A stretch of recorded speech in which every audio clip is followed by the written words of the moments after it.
Good afternoon and welcome into the SPL Week 6, day number 2. Finch here, joined by Gormizer. And Gore, the SPL, I know we're all kind of stuck at home and everything like that, but we've been having a lot of fun here at the SPL these last few weeks. Hopefully, you've been enjoying it as much as I have. I mean, they've gifted us pretty much exactly what you would want, right? A super competitive league, and, well, at least 7 teams that are really vying for these top spots.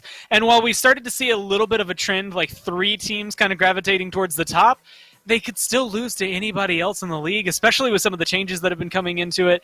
It's nothing but interesting, so it's making sure it keeps us all happy and occupied. Yeah, I'm thinking so, and one of the great treasures that has come from this has been Dulcin, not just as an excellent caster and friend that we've had here, but bringing us some high-quality memes as well, and y'all out there have gotten involved. We wanted to share some of our favorite ones here with you.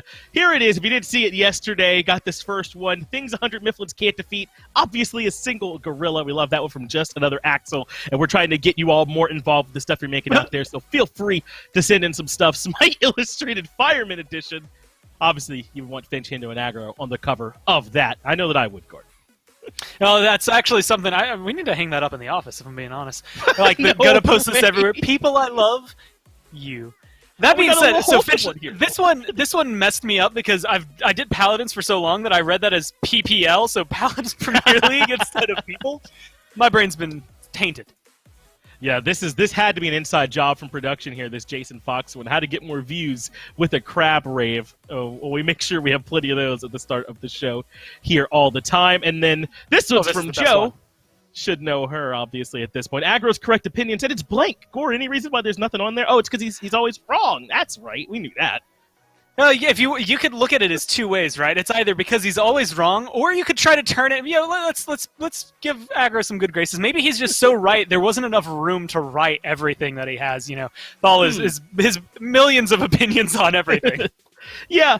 You can stay on that small uninhabited island, and I will instead enjoy the one where there's nothing that he's right about. Let's take a look at the schedule here first. The matches that are coming up here today. We already had the United Rival big win that went the distance, and they are able to find their win. And then the Knights taking down Radiance and getting some revenge. Those are the sets on Friday. Both went the distance with 3 games. Today, though, we'll get our first look at Obey with that new roster. Cyno now in the jungle, and Weekend having stepped down from the SPL. We'll be following that up with Renegades up against Space Station, and then even more big matches coming on Sunday as well. And the reason why these matches are so important, Gore, is because look at these standings. It is so close.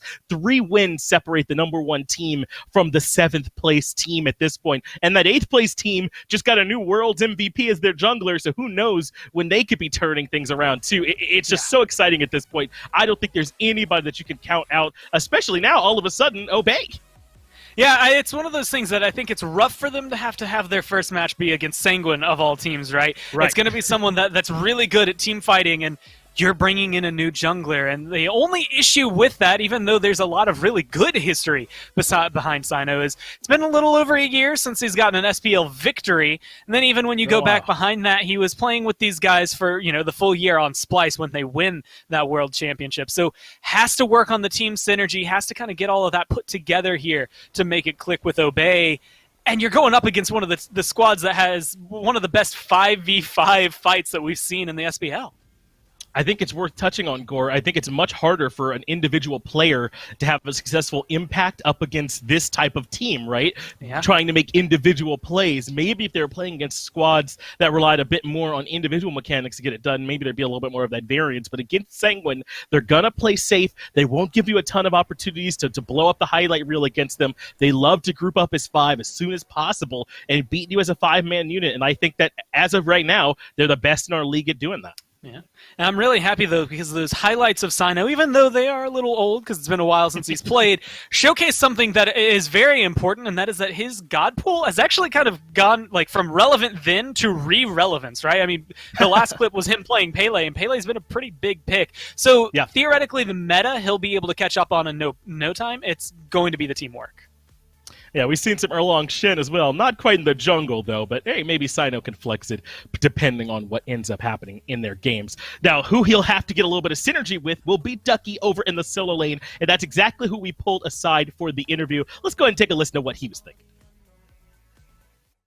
All right, joined now by Ducky, the solo laner for Obey. And Jamie, It's a new look for you guys. You finally found your new jungler, Cyno shirt, joining the squad. What's it been like in the first few weeks or days of scrims that you've had him on the team? I mean, they've not really been. It was just a different jungler, isn't it? We just don't have Kurt whipping out the Scylla jungle or the Terror jungle anymore. It's these other janky picks I have to get used to. Right, I don't want to Hades. get used to them. Yeah, Hades, Chernobog, Raijin. I mean, Cyno's done it all. Yeah, those naughty junglers that everyone picks. Yeah. So you trade out one on a just unconventional jungler for another. But is this like a breath of fresh air for you guys? Do you feel like it's reinvigorated your team a bit? I feel like we needed a change. Obviously, I'm sad to see Kurt go because I played with him last year as well. So it sucks having him choose to leave the team. But I think we needed something to change. Obviously, we weren't doing great. So with this, we're looking to turn it around. And Sanguine is your first matchup with the new roster, and it's certainly not an easy one. They're tied for first place right now. They've looked pretty good, but do you feel like that you guys learned enough from your first matchup up against them week 1 that you might be able to apply it here and try and find your first victory? Oh, I hope so. As long as I get the Camels again, I'm a happy boy. Oh yeah, you like spamming the bat every game? I do love easy pressure in solo lane. That is a fun one. Unless they gank me, then look away. Yeah. Very different than last year, right? Where you were handed a lot of lower pressure matchups towards the beginning of the year. Now you're just getting free Camazotz every time. Yeah, I'll take a Camazotz as long as it's not into Arthur.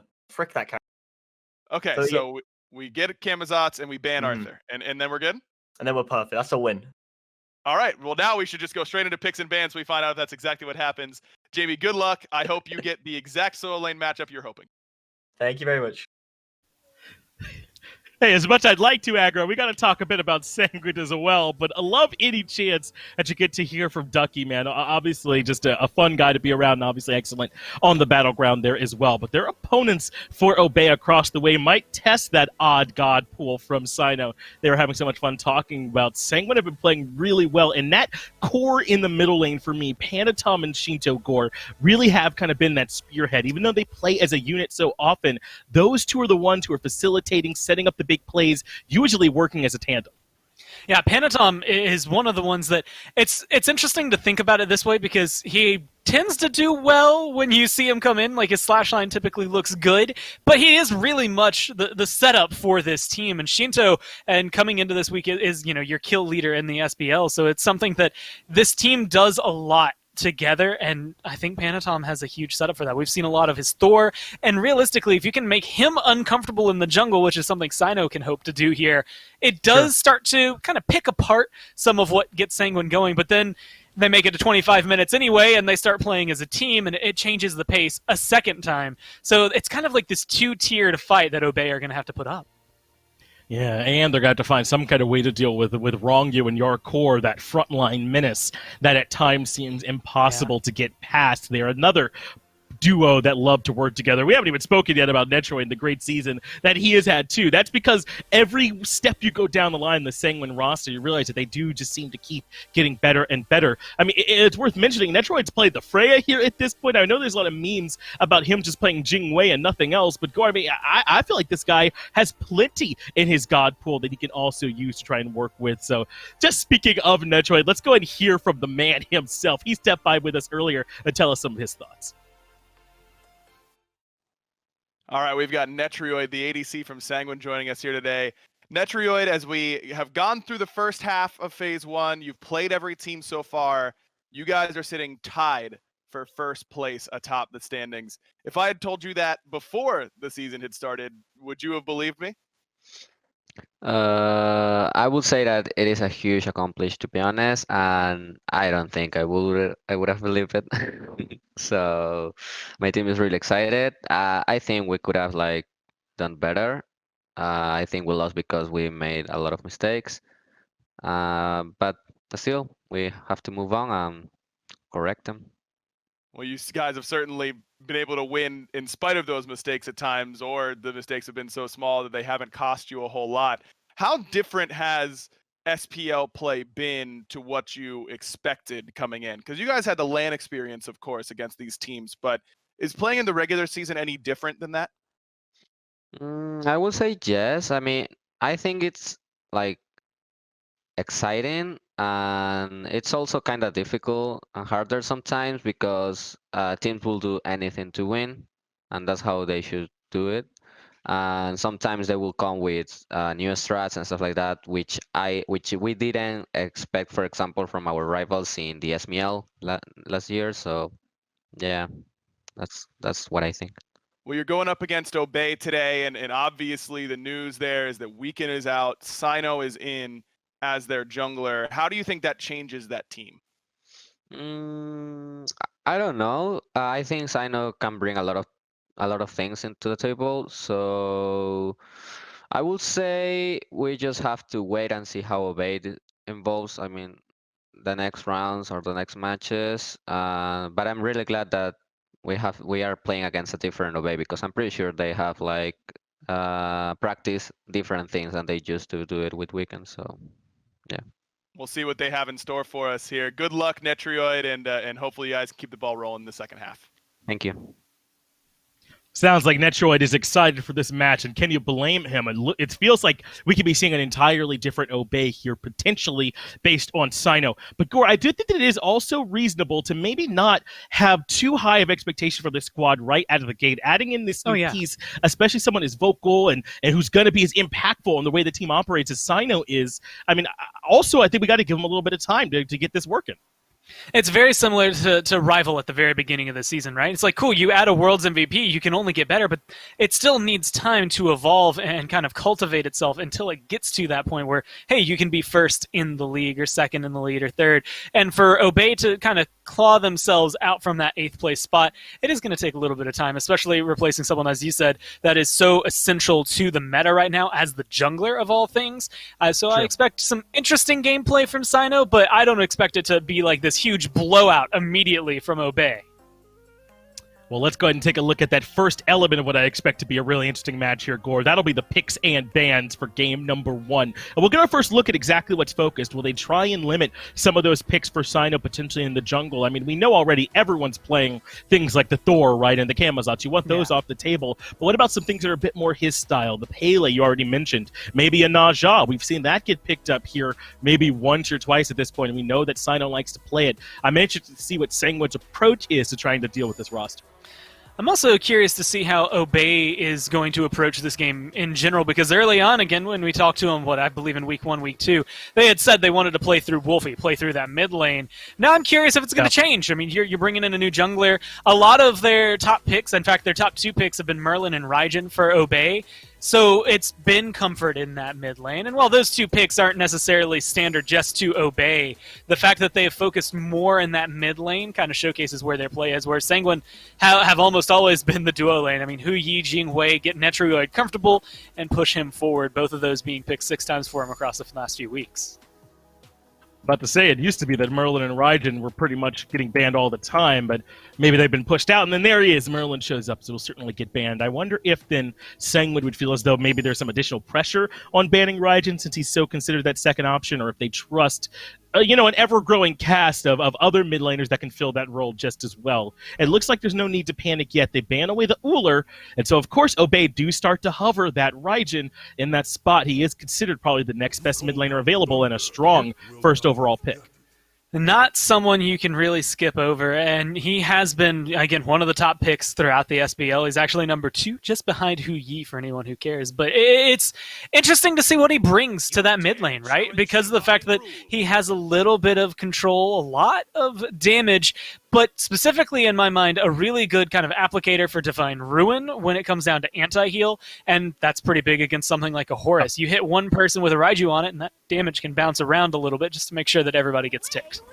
Hey, more than a little bit, man. Raiju smacks. So I 100% agree with you on that one. You got to watch out for all that extra bouncing around that's going to be happening. Sanguine do, of course, snatch up the Jing as soon as they recognize that that's available. It's become very much a comfort pick for Netrioid that he'll happily play if not forced off it. And this is a growing trend. I wonder if this will be going to Cyno here, Gore. The Nike picked up. Talk to him a little bit about how you like Nike in general, or do you like her as a fit for Cyno, or what are your thoughts on this pick right now? It's definitely definitely a different area, because it's not the I'm going to kill you all by myself kind of pick, although we have seen Nike get some good picks off him. It really is that kind of setup that comes through, a weird mixture between what you're going to expect out of your solo laner and what you expect out of your carry, right? Where it's enough damage that you could feasibly take on some 1v1s and win them. But you're also now kind of this front line, this setup for the rest of your team. It relies heavily, in my eyes, on that Raijin behind you as being the carry, while you're just making sure you slow them, control them, and make sure that they are set up for that Raijin or whoever they end up picking for Wowy in the duo lane to come through and pick up the kills. You mentioned earlier how Yi among the top picks. I think you said the top pick, and won't be the case here in this game. Sanguine choosing to ban it away. So Obey still don't have their Hunter, but there are plenty of options available. Hachiman still comes to mind, right? We've seen plenty of Chernobog lately as well. He could certainly be played on her too. So I don't think there's any reason to panic if you're on Obey just yet. Also with this Kuzumbo ban, still plenty of good solo laners. I'm a bit surprised though that they thought they still need to ban another Guardian here, Gore, with Obey already picking Fafnir.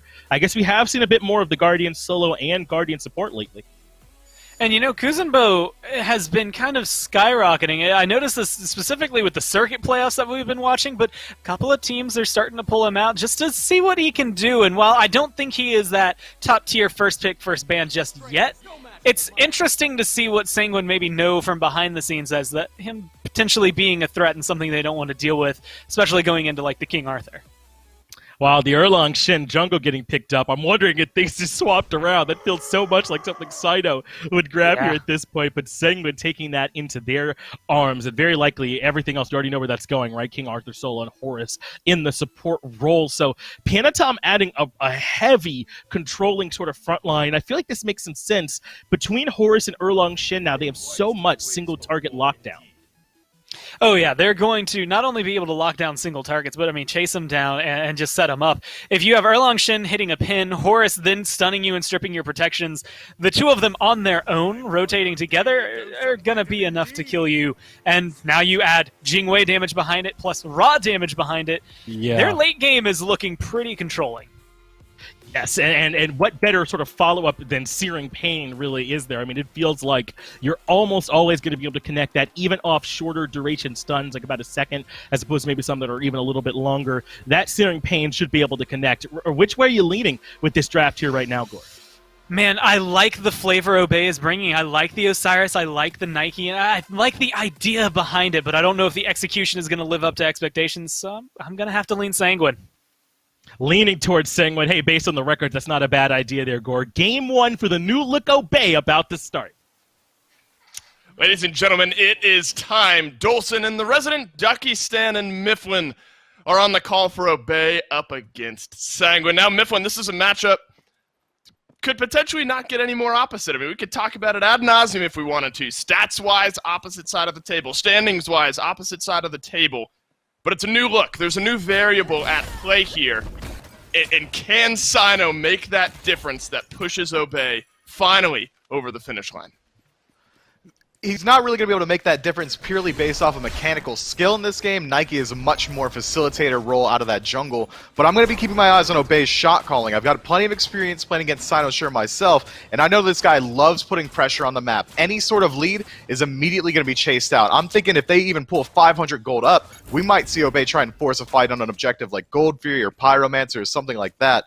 I'm excited to see where they go with it, but it seems like, again, Obey is leaning their comp towards a late-game draft. Doing that against Sanguine might just be the worst call you can make. Now, I am curious, because we have seen Obey jump out to some early leads.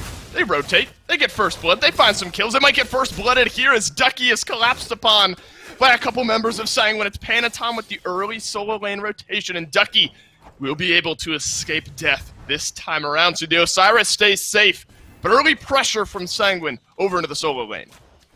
My heart goes out to Ducky. He said so in the interview. He hates King Arthur. Verbatim, he said, frick that character, and instead, don't ban it away, still give it up to Jarcorr. You know he's going to play it. King Arthur's Jarcorr's bread and butter since day one. He's going to have to deal with that lane for a long time, and Cyno's gank potential over there is incredibly low. Nike's not going to be able to lock down this King Arthur very well, and Ducky's damage potential, although high, isn't going to be enough to make up for that lack of jungle pressure. So we're going to expect to see an island over there unless we see Panitom continue to rotate through. There's a lot more kill potential for Sanguine in that Soul lane. Ducky, an immobile god, doesn't have any sort of mobility until level 5.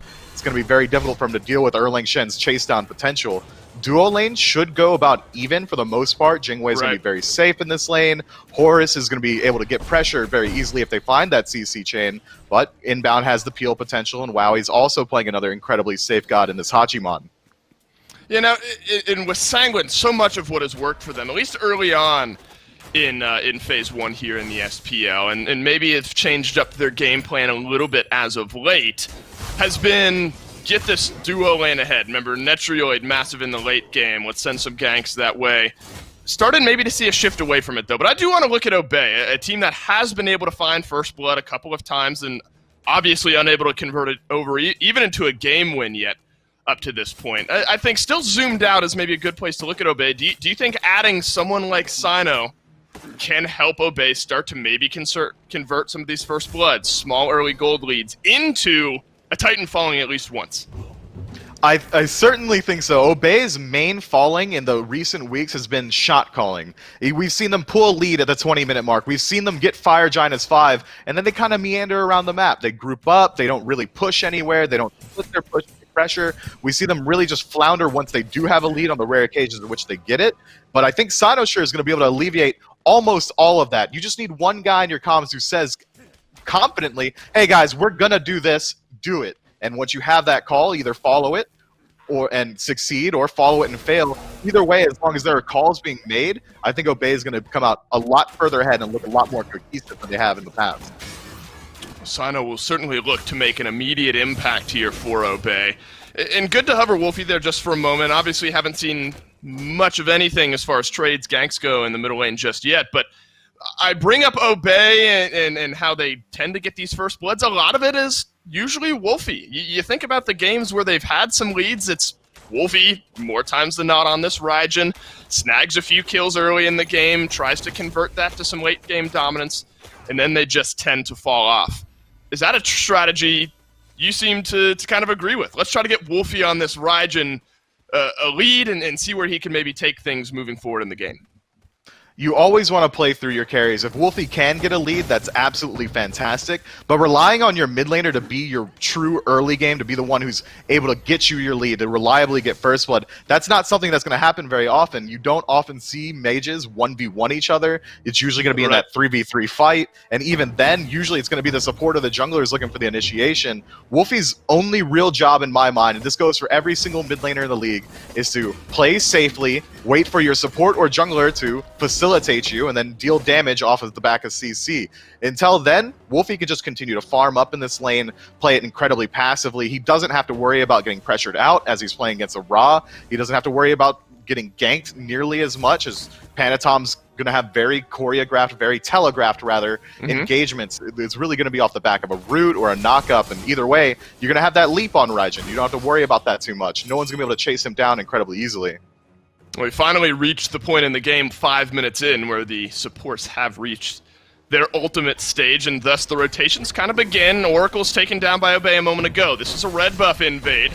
Ronngyu stunned down by Inbound, but Sheento will provide a little bit of healing. The leap away from Inbound will keep him alive here.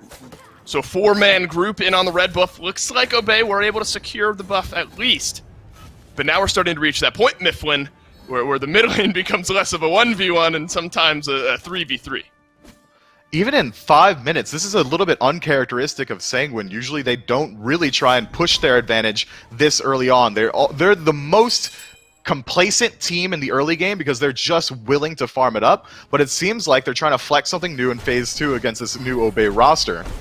Whoa! Cyno, Searing Pain, real low, asked to trade out his own ultimate to provide a little bit of shielding. That's one thing they brought up on the desk, was the follow-up potential of this Ra. Obviously a god, haven't seen all that much, but the win rate is certainly there to back it up. The setup was maybe an area of concern, but the follow-up maybe shouldn't be. You look at what Sheento was just able to do there. It's one rotation, one stun down onto Cyno, and they nearly find first blood for Sanguine. and it was a low commitment. Ra ult's got one of the lowest cooldowns of any mage ultimate in the game. In about 35 seconds, he's going to be able to do that again. Ronngyu using his ultimate there is going to be a little bit more concerning. Now that mobility tool is no longer online, his gank potential in the long lane is going to go down a little bit. He's going to have to just engage with his core abilities. But Sheento is going to be free to do that almost the entire game, and he's likely going to start itemizing towards cooldown after he finishes up this pen tree. Likely going to be a Chronos pendant pickup for this Ra. He's not going to have a very hard time finding his ultimates because there's plenty of CC on the side of Sanguine.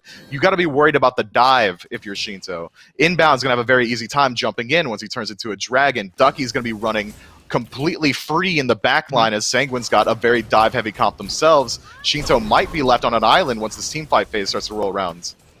Yeah, and it's worth looking at the Solar Blessing as well, and those cooldowns, or the cooldown percentage, I suppose, goes up. You can just kind of spam those heals, and I think the one or two times we've seen this Ra that was pivotal in kind of keeping teams in the sieging stage, burning down some fire giants, it certainly opens up different doors. The door is open now in the mid lane. Wlfy finds himself under a 3-man gank, but Cyno is here to play as well. Ronngyu will take to the skies and get himself out away. The shield is bigger than his health. Yet again, a member of one or two teams taken low, but still no first blood just yet. That was a quick response from Obey to counter-rotate in, but now they try and confirm the mid-camps, and Cyno's getting a little bit of aggressions poured onto him. I like the play. Obey's playing very reactive. They're waiting for Sanguine to find the aggression themselves, and then immediately you see a 4-man counter-rotation. It only took 3 seconds of diving until Obey come rolling out of the jungle as a squad trying to peel out. Just in from production, that's 36 HP that Ronngyu escapes 35 with. more than he needed, right?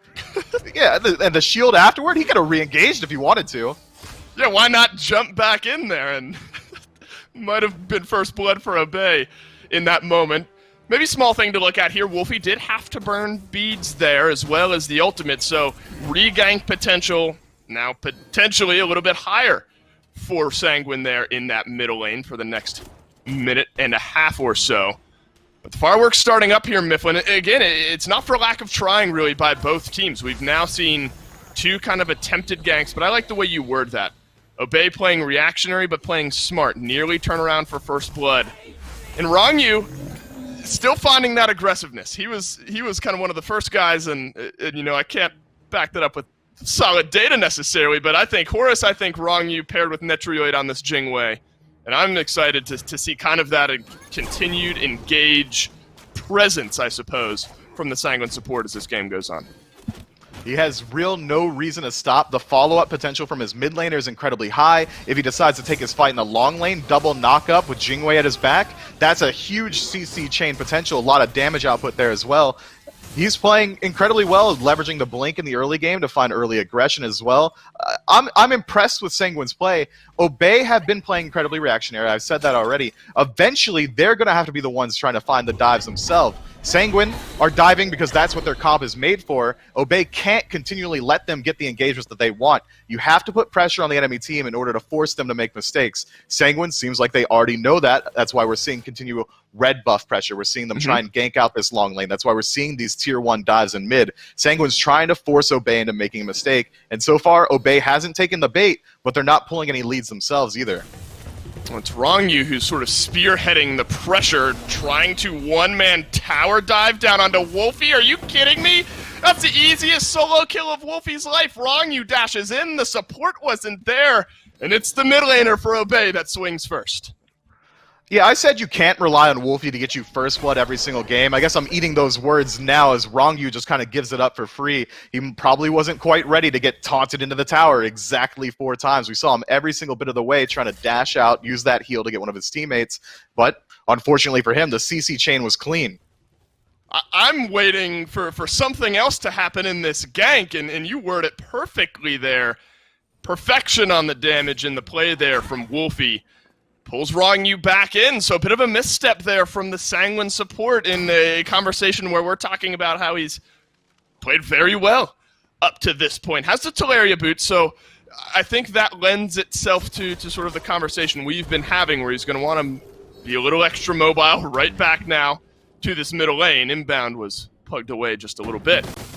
And now it's Wlfy who is struck first, has that Divine Ruin online, and Now you got to be concerned if you're Sanguine about this Raijin starting to get some momentum going. You got to be a little bit concerned. Yes, he does get that first blood bounty, but look at the experience. Look at the builds. Already, Sheento's got a level lead, and that's partially due to Obey's incredibly passive playstyle. They haven't been able to farm up these neutral objectives very well. Every single mid-camp in the last 12 minutes has gone the way of Sanguine, and that's why the gold lead is favoring them. That's why they're getting the experience. They aren't just looking for aggression. They're simultaneously forcing Obey to back up, get ready for a dive, and while that's happening, the rest of Sanguine's farming the map incredibly efficiently. So far, Sanguine, although a slight stumble in the early, doesn't really affect anything in the pace of the game. It's still a completely even match. Yeah, absolutely great point there. I mean, it's Jarcorr who has about a half-level lead over Ducky in that solo lane. And you saw already, I mean, it was a couple minutes in where Ducky was kind of taken to the brink on the back of a nice Panitom gank. I think, you know, as concerned as maybe the word that I tend to use around Wlfy, maybe now getting first blood in this game, Sanguine have kind of cauterized those wounds well. I think really Jarcorr on this King Arthur has a lot of weight to carry as well once the rotation portion of this game happens, just because of the potential that he has on a god like King Arthur. Both soul laners have absolutely insane fight potential into the enemy teams. Osiris is going to be able to freely rotate in and try and shut down this very immobile Ra. He should be able to dive into Netrioid incredibly well as well. But the same can exactly be said of Jarcorr. There's plenty of potential targets over there. If Wowy's ultimate is ever down, Jarcorr is going to be on the scene. If Wlfy ever tries to get a little bit frisky with his jump a la Captain Twig, you know who's going to be there? It's going to be Jarcorr, and he's going to remind you where he's from, and that's Camelot. There's a lot of dive potential from both, and I think both teams have recognized that, and that's why we're seeing them constantly brawling out in the soul lane. They're trying to keep that stage set in that short lane so that neither team gets an early rotation to take the lead on these fights. Gold Fury is going to be the first time I think we see a 5v5 engagement from either squad, and as the pace of the game's been going, I'm almost certain that Sanguine's going to have the upper hand in it, in that they're going to engage the fight. They also have superior confirm on objectives. Raijin has insane burn potential, but the likelihood that he's able to confirm over a Ra or even confirm over an attempted Ra steal is incredibly low. Yeah, that Searing Pain will not only delete gods, but delete objectives as well. Maybe worth quick mention, Contagion picked up for Ducky early on in his build here. Well, there's high potential for healing on Sanguine, so maybe not so out of place for Ducky to go Contagion right after his boots and his shield. Contagion's going to slow down that healing just a little bit. It's also going to counteract all other healing on the side of Sanguine. Rongyu's heal is going to be a little bit less impactful. Netrioid's lifesteal is going to be a little bit less impactful. I love anti-heal. That's a huge meme in the community. How do you win an SPL game? Brawler's Beat Stick, Contagion, all these items are going to be able to take away the healing. And Obey seemed to be a student of the meta, picking up that Contagion early on. Divine Ruins already online for Wlfy. They know what Sanguine's comp's looking for, and it's elongated fights where they can really leverage that healing out of combat. Obey's going to look to win the engagement incredibly quickly. If there's ever an opportunity in a team fight for Sanguine to back up, you're not far off saying Obey's already lost the fight because they have really no way to sustain inside of their team comp. Yeah, I think somebody made a meme of me reading How to Win SMITE, and then the next page is Build Anti-Heal. So I've read that book and fully understood. Ducky apparently has picked up an issue of that one as well. I'm so curious now to watch how this Obey team kind of adapts to team fighting as well. Maybe a gank is the first room for adaptation. Wowy will sense it out and will rush his way away. But especially against Sanguine, I mean, other teams in this league are just as strong and right up there in team fighting, but so much of the conversation around Sanguine is they're so good in this 5v5, and shot calling maybe is what we've talked about as Obey's weak point, where they need to improve. So I think that this first big fight that breaks out is going to be a great look at kind of a barometer.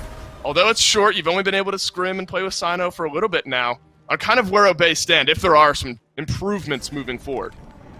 Already I'm seeing blanket improvement by Obey purely on their ability to respond to the aggressive play from Sanguine. And this Gold Fury call, I already know who said it first, it's Cyno. And Cyno dunks down in the back line of Sanguine. Wowy will take the first blood onto Ronngyu. Horus deleted. Sheento, half of his health bar is missing as well. Gold Fury down to half HP. Still a Searing Pain, could fly through, but Ducky will try to zone that one out, and Obey Alliance will take a kill and a Gold Fury. They'll bump that lead onto their side about 1K. That's exactly what I was talking about earlier. You have to make an aggressive play to force Sanguine to make a mistake. Ronngyu tries to face check that Gold Fury a little bit too early. His team wasn't in range to follow up, and immediately he gets blown up by the CC chain. Bobby finds the stun, Wlfy finds the damage. Fantastic play from Obey to put Sanguine in an uncomfortable spot, but that's only a 1,000 gold lead in favor of them. They're going to have to do a little bit more to leverage this lead, or they could rest on their laurels. They don't have to worry about the late game too much. They should be able to match the damage output off the back of this Nike passive. Raijin's going to scale incredibly well. The only thing Sanguine needs to do now is slow the bleed down. They can also fight very well in the late game, especially considering their dive-centric comp. Neither team's really pressed for time just yet, and I think the slash lines reflect that incredibly well. 17.5 minutes in, only one objective, 2 kills on the side of Obey, but already we're seeing huge improvements, huge strides for the squad with the addition of Cyno. I love the play. They're playing incredibly reactively in the early game. They wait for their first 5-on-5 engagement, and then they immediately get the early rotation from Ducky, force the Gold Fury, back off for the fight, and then return to the objective, not getting a little bit overconfident with their dive. They don't chase Sanguine all the way to their tier 2 tower. Instead, they play in a very objective-centric mentality. Yeah, it's been just kind of a different feeling maybe around Obey. Only a couple of kills on the board, but it's cleaner, more buttoned up. Something we did see a few times up to this point in this season, but they haven't been able to capitalize on it just yet. 18 minutes in though, they've got around a 1k gold lead. Sanguine though proved though in this early game that they're going to do a good job of kind of farming, keeping themselves right on pace. One kill won't make the entire difference here in this one. Slight rotation over to the right side of this map. This is Obey's side of the jungle, but Panitom happy to take this fight. Panitom picking up a wing blade there. Plenty of slow potential, I suppose, through Cyno that warrants that item in the jungle for Sanguine. Not only Cyno, Raijin's got the slow, Osiris has a slow. There's plenty of ways that he's going to be able to use that item, but he hasn't had a very quick early game. Picking up the Wing Blade so early in your build means you're sacrificing a little bit of tankiness, you're certainly sacrificing a little bit of damage, and that's reflected in his stats as well. Erlang Shen is a traditionally incredibly strong early game pick, but he hasn't been able to fight anyone just yet. The only person he's ever really seen any aggression from Panitom is Inbowned, and Fafnir's not concerned if Erlang Shen's going to walk at him. Inbound may be a little concerned here as Ronngyu has made his way over to the Pyromancer. With 2 minutes left on the Fury respawn, tends to be when Pyromancer is shifted towards. Ducky knocked up to the sky, down he lands, and Ducky will pop his ultimate and stun down onto Jarcorr, goes Inbound. Inbound instead, stunned back, but that is a tanky Fafnir, and not much will result of it there. No ultimates burned in that small engagement, and that's even a small moment. The fact that you don't burn too much in small skirmishes like that open the door for maybe bigger engagements around this Pyromancer. Already, Sanguine's closed up the majority of that gold lead. Obey's best fight potential right now is right now. Inbound already has the item online to get the defense rolling for him. He's got this Thebes stacked up. He's got the Sovereignty as well. 4 Fizz stack from Sanguine means that he's going to be an incredibly potent frontliner. Oh, Cyno has found a nice gank near the tier 1 tower in the mid lane. Wlfy will bang the Taiko drums and has to Thunder Crash his way out. Jarcorr rotating in from the backside. Ducky's here as well, but Panitom will find the first kill in this engagement over onto Inbound. Cyno returns the favor, though. A 1-for-1 trade as Wowy is now regressed upon by Jarcorr, but the disengage is just enough. Right back under the tower they go. Wlfy stunned down and Netrioid benefits. Ronngyu tanking up the tower, Sheento is low, and Ducky has found himself a kill on the back end of a good rotation. It's a 2-for-2 trade, but Sanguine, they have the map pressure and they might have the momentum.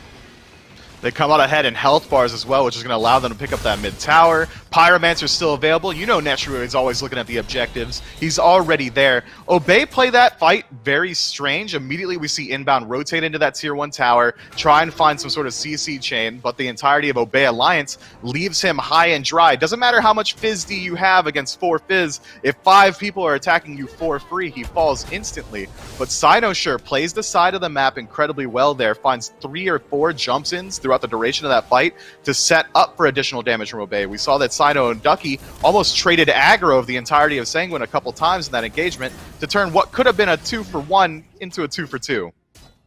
A small skirmish over by the Oracles. And I think that's been so fun to watch. The conversation around Nike, especially in the jungle, where does she stand? That's a good engagement there from Cyno. The Sentinel of Zeus kind of slams down right by that tier 1 tower and gives some good shielding, slows down a few members of Sanguine. Granted, Wingblade, as we've talked about, maybe shrugs a little bit of that off. Oni Fury has now respawned, though, Mifflin, and that was one, remember, back in the first one, Gold Fury quickly pulled, quickly zoned out by Obey, a fight that they were happy to take. I'm not sure Sanguine, though, are going to feel too cautious about now maybe taking a fight after the way the last one went. It went incredibly well, and this time Ronngyu knows better than to peek his head in alone. Sanguine's going to be the first ones on the scene for this Gold Fury. There's not really too much of a difference in terms of gold or XP for either squad. The majority of the XP on the side of Obey Alliance is going to go towards Cyno, who's got about a 1-level lead over Panitom. The damage output should be relatively similar as well, as both junglers elect to pick up that winged blade. But if Panitom can get in and deal some consistent damage with auto attacks, that stone-cutting sword is going to shred just about anybody. Strictly a beads advantage, maybe. An Inbound will catch the Jarcorr. Searing Pain rips through the Fafnir, but doesn't end up finishing off the kill. Panitom has now blinked on through, and Ducky will leap himself away. This is a fight Obey is not looking to take, and Sanguine are just happy to have them disengage, rotate right on back, snag an Oni Fury, and that'll help heaps here on this map. Let's get some waves pushing. Let's get some map pressure. Cyno, though, rotates through, but will leap out alive. Blink right back from Ronngyu. They don't want to let this Nike escape alive. Cyno has some ground to cover before he gets there. Netrioid burns the airstrike to get in. Plugs just one auto attack away. Wlfy rotating in. Might still try to take this fight, but it looks like Cyno will get out alive. This is the weird stuff that I get excited about as a chair, too. We saw Ronngyu hold off on using his slow for the longest there. He didn't want to proc Cyno's Wingblade and give his team the chance to catch up. Big fight here, Mifflin. Cyno right back through. So many members of Sanguine are slowed down, and Ronngyu will have to burn the dash to get away. But the barrels swing on through from Wlfy, and that's a double for the Obey mid laner. Ducky has dropped down Panitom as well. Who's got the 5v5? Obey have it right now as Jarcorr will find a great stun, but a 3-piece from Wlfy will put 4 members down from Sanguine, and Obey have found their team fight. Cyno does a fantastic job escaping a 5-man chase. Sanguine overcommit just a teensy bit, chasing all the way to that solo tier 1 tower. Obey respond perfectly. They send the entirety of their team there, pick up what looked like to be 2 separate engagements on that. They pick off 2 immediately, and then they pick off the next 2. That's a 4-for-0 trade, all off the back of Cynosure just running away the entire time. They get Fire Giant. Now there's 6 towers left on the map for them to take. That's going to be a huge gold swing in favor of Obey. They should be able to blow up at least every single tier 2 with this Fire Giant push, considering that Sanguine's defense isn't that strong. They don't have very many ways to keep minions out. It's all going to be on the back of Sheento to stop the waves. Netrioid's going to have a hard time dealing damage to the frontliners on the side of Obey, since Ducky and Inbound are going to be the first ones in with Cyno quick on their heels. There's a lot of siege potential on the side of Obey. They've got, what, 3.5 minutes to work with? That's going to be a huge gold swing. Obey might take their first map here. Well, we've seen this story before, right? Where they've been in the base, they've had a numbers advantage, chose not to go for the Titan. Can't hold the past as you got to hold the past rather as the past. How the new changes helped Obey. Now shot call here in the late game. The last couple of Oni minions just a few moments ago trickled in, helped that mid lane tier 2 tower go down for Sanguine against Obey. Gold lead has been largely even, though, throughout this game. Fire Giant, big team fight, swoops it right back in Obey's favor. But I agree with you. This is where that gap needs to grow a little bit further. Let's knock down these tier 2 towers, build on the lead. Maybe find a team fight, and with Fire Giant, death timer's long enough, 25 minutes in, you could look for the end. Look at Cynosure's positioning here. He's playing through the jungle, making sure that no one on the side of Sanguine can rotate in aggressively on this push. That means Obey is going to have a concentrated effort of 5 people standing in front of them in Sanguine. Cyno's going to be able to split the push as well if he decides the duo lane push might not go too well. Now no one really in range to defend it. He might just pick up this tier 1 tower for free, but that threat on this left side of the map from 4 members of Obey is going to be constantly there. They could pick up this tier 1 mid tower, then see the rotation back in once people start to defend it, start pressuring this tier 2 again in the long lane. Once they're done with all that, Gold Fury should be there to respawn. They can back up, take that, spend all the gold they've got. This is the first sizable lead of the game. Sanguine do not want to let this tier 2 tower go quietly, so we're blessing. Ronngyu has blinked through but hasn't found a stun or a knockup on the back end of it. Engage potential now may be limited. Jarcorr rotating off to the opposite side. Tower chipped away. You'll need one more minion wave to crash in. No other lanes really pressured out on the map, so it's left lane or bust. Inbound has moved himself in and disarmed a couple. Ducky and Cyno, they follow up, and that's a big Sentinel of Zeus that crashes down. Netrioid is so low, and Wlfy, he'll finish him off. Jarcorr takes a seat as well. 3 members left of Sanguine, Mifflin. This is the team fight Obey have been looking for. They might be able to end the game as well.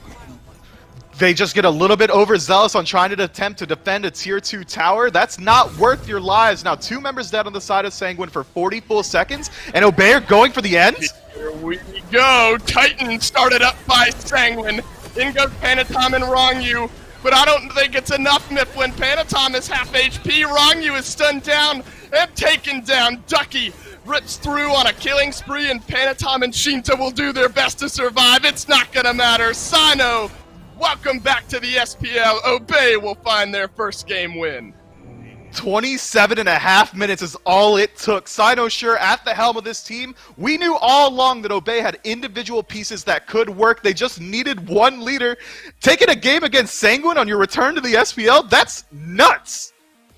And it wasn't lengthy. We were expecting this back and forth tug of war game that maybe, the other team throws, and that's what gets Obey their win. This is the best looking Obey we've seen. They won. It has to be. That's the bar. They won themselves a game. Obey looked great 27.5 minutes in. And over Sanguine, of all teams. I don't know what to make of it anymore. Hopefully Finch has a better idea.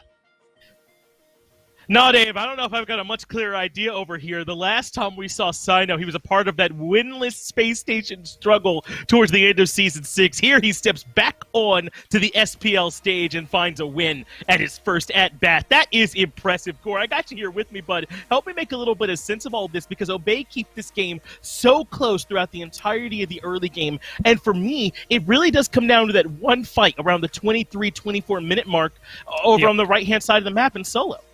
Right when they got those 4 kills, I mean, it opened the doors and the floodgates came through. Obey are able to not only get that, but they get the Fire Giant, and that just changed their playstyle. Like, you could feel the confidence start to radiate off of them as they move forward. And I think some of it actually does start a little bit earlier, and you look at 10 minutes, the first blood, took a little while to get there, but Wlfy using that taunt to pull Ronngyu into the tier 1 tower for that first blood kind of set up the framework for the rest of the game, right? And what we were going to be feeling throughout all of it, just because it's a level of control that you haven't gotten to see out of Obey yet. 14 games that they've played, and they haven't really been able to showcase that. So that was something that was impressive to start it off, and then they just kept picking it up there. It was a very slow game, and the fact that 16 minutes in, even here at 20 minutes, that's when the third kill finally happened. It took a long time before anyone was able to start kind of getting them consistently. And it's just such a clean fight. Yeah, this is the play, Gore. And what's really frustrating me about this, I don't want to take anything away from Obey, but Sanguine really are out of left field on that play. They're out of pocket, as the kids like to say, right? They chase Cyno to the ends of the earth. I think Netrioid even uses his ultimate to try and keep up that chase. They had it in their heads that this Nike was super out of position. I'm not 100% sure what it was. I'd love to hear from them on it. But they overcommit positionally and their cooldowns, Gore, and they end up getting punished in that exact fight afterwards. Well, I'm wondering if there's something that Sanguine maybe didn't factor into it, because I was actually looking at it. I didn't mention it during the desk because it didn't click with me how much healing and healing orientation they had in their draft for Sanguine was coming through. Right. And then there was the Divine Ruin, there was a Cursed Donk, there was an early Contagion from Ducky, plus Ducky's ult has that 100% anti-heal. I think Sanguine were relying a little bit on maybe that ability to step back from the fight and come back in, have a resurgence. And it never got to happen because Obey read the playbook and recognized what they needed to stop it. All of that, to me, makes that chase all the more of a head-scratcher, right? You don't need to manufacture or force those types of kills. Your draft is designed to generate these small picks off your individual CC and the guaranteed follow-up from Raw, and then win those fights in the back of the sustain. It felt very much out of their character and out of the draft to me as well. I'd love to know what it was they saw there in that moment that had them getting that aggressive. But here we are in Game 2 now, Gormizer. Obey on the back of their first individual game victory, and now staring at potentially their first set victory here as Sanguine can't find some way to respond. the first time we can truly say this with no caveats, but every team can take a game off of each other now in the SPL. We've had to, for weeks, we've had to put that little star on the side and say, well, almost every team. And everyone knew who we were talking about. Come on, we can't shy away from it. It was always Obey that was the outlier in all of that. And the fact that they, even if it's just one, maybe I'm jumping the gun, but that was a really solid win. It wasn't a long, drawn-out 45 minutes. It wasn't something that was super close for a lot of it, and they just happened to get one good fight. They were in control for a lot of that game. They lose one fight in mid that maybe starts thinking it like, okay, Sanguine could take control. But that's the only time that there was a doubt that Obey had control in this one. You're right. That fight was one I think that got started off with the Nike Ultimate, which I think needs to be probably part of your second wave of initiation with the way they drafted at that point, so part of why they weren't able to win it. But Gore, this is big now for Obey. They choose to ban away the Horus, the Thor, and the Emoja. Not going to leave those tools open for Sanguine this time. Raijin and Merlin still available as those top two mid lane picks, so they'll split the difference, Sanguine taking Merlin first overall. Well, hey, honestly, if I'm Wlfy, and yeah, it kind of sucks. Maybe I don't get my Merlin. I get my Raijin back, and I don't have to worry about it immediately. Yeah, solo Ronngyu. They might be able to pick it to be able to come through and try to control the flow of the game. Just recognize, hey, we're not going to show our hand on any of those other picks, but he's not someone that's going to be contested since they already have that Merlin. You can actually grab something else here if you really want to, just to kind of play it safe for yourself and keep that comfort going.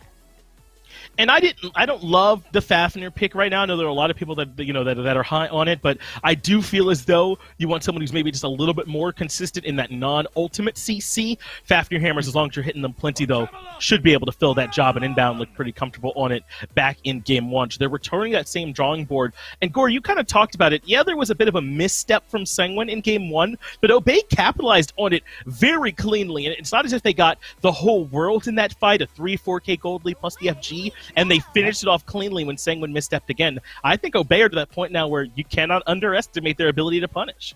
It's realistically the difference, and I'm happy they made us eat our words, right? Because it was just like, yeah, don't expect them to make some drastic changes. But you can tell the shot calling difference that's coming through right now, right? Adding just a different player coming in is one thing, right? Hey, you could plug and play some of these players at this level. Most of them are going to be good enough that they could play with anybody. There might be like some egos clashing that might cause some trouble, but that's usually the only issue you could run into. Mechanics is never the question. The question is, the decision making in the game, and a lot of what Obey were doing there from that first Gold Fury that they took, it was kind of the showcase of, oh, they know exactly where to put the pressure. They're applying it. Like, they are pressing you to make that mistake or make the call Sanguine to try and come in and fight, as opposed to letting Sanguine kind of run away with it and then seeing what they can do in retaliation. So far, these drafts don't look particularly crazy here to me, Gore. The Merlin, King Arthur, Jingwei make a ton of sense. You got yourself some backline dive, a solid backline as well. The Jingwei would be great late, the Merlin fine throughout multiple stages of the game. It's a question of what do they want to fill out in that jungle and support role. Obey already limiting those options by banning away the Ganesh and the Terra. So Sanguine get their pick of the litter in terms of an Unbots, in terms of not a Camazotz, but still plenty of other good junglers that they can grab up there too. So I doubt they're too worried. Pele, something that can still slide over there too. Meanwhile, Obey have plenty of control already with the Fafnir Raijin. And what are they missing with their last spot here, Gore? I guess the answer is an Osiris to give them yet another beefy frontline. Yeah, I saw like the Sobek, honestly, the Camazotz, the Vamana, the Jormungandr. Well, Camazotz can be a dual flex. It can be Cyno and Ducky. 3 of those minimum bans are specifically at Ducky, and well, he had a great game on the Osiris last time. It's something that gives and facilitates a lot. I think Fafnir turns Hachiman into a little bit more of a carry than you're used to seeing with a damage buff. Same thing if he throws it on a Raijin, it's even more damage. But then Osiris can slow everyone down to make it a little easier for the team to collapse in on him. It's really good at finding picks and punishing you if you take one step out of place. So Sanguine, you're going to have to be careful.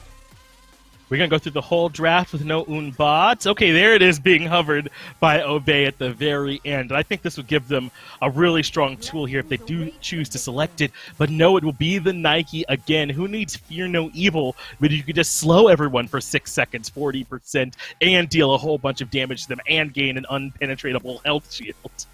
Well, the biggest thing they're going to have to deal with is now having that Khepri res on the other side, a little bit of movement speed that comes in that, but also isolating and taking off a single target that all of a sudden gets revived with the team means that there could be a second wave for Sanguine in some of these fights. So I think Obey are going to have to be a little more careful in how deep they dive onto an individual target, just knowing that the crab can save someone. This is my first time getting to say this. Obey has someone else's back against the wall here as we head into game number 2. Obey, they're on set point here, Mifflin, taking game 1 over Sanguine in 27.5 minutes. Sanguine, a team that has faced adversity, though, this season, have generally done very well against it, so this is big bounce-back potential. This is a match where Sanguine won't necessarily, I don't think, feel out of place. They're going to run back, Obey are, the Raijin in the mid lane for Wlfy. Big reason Obey was able to win game number 1. Cyno right back on that Nike. Ducky on the Osiris. Inbound on the Fafnir. If it worked in game 1, must work here in game 2. I'm going to go ahead and get it out of the way early. Chat, get your I was here spams out of the way. Obey 1-0 up on Sanguine. But the question mark for game 1 for Sanguine was we didn't see them play their characteristic style. Usually this is a team that has very Season 6, Season 5 European SMITE-esque tendencies where they like to wait toward late game, group up, play incredibly passively, and then start to push the pressure on once they can group up as 5 around level 20. Last game, all the time they were looking for pressure, constantly chasing Cyno to tier 2 tower, looking to dive mid constantly. If Sanguine decide to shift their style back, I'm excited to see how Bay are going to play around it. Again, they still have a fantastic late game draft, both teams. Netrioid, or Ronngyu rather, is going to have this more facilitator god. He's going to be able to keep his mid laner Sheento alive a lot more easily with that ultimate. But on the same note, Obey picked this Nike up for the second time in the road. That's going to be a late game power spike for the entirety of the 5-man squad. And we heard Goremizer bring up Coerce in the desk and how it's going to make Hachiman deal a little bit more damage. The same can be said of Ducky. Not only is he going to be a diver in the late game, now you're going to be worried about how much damage he's going to be able to do with all those auto attacks.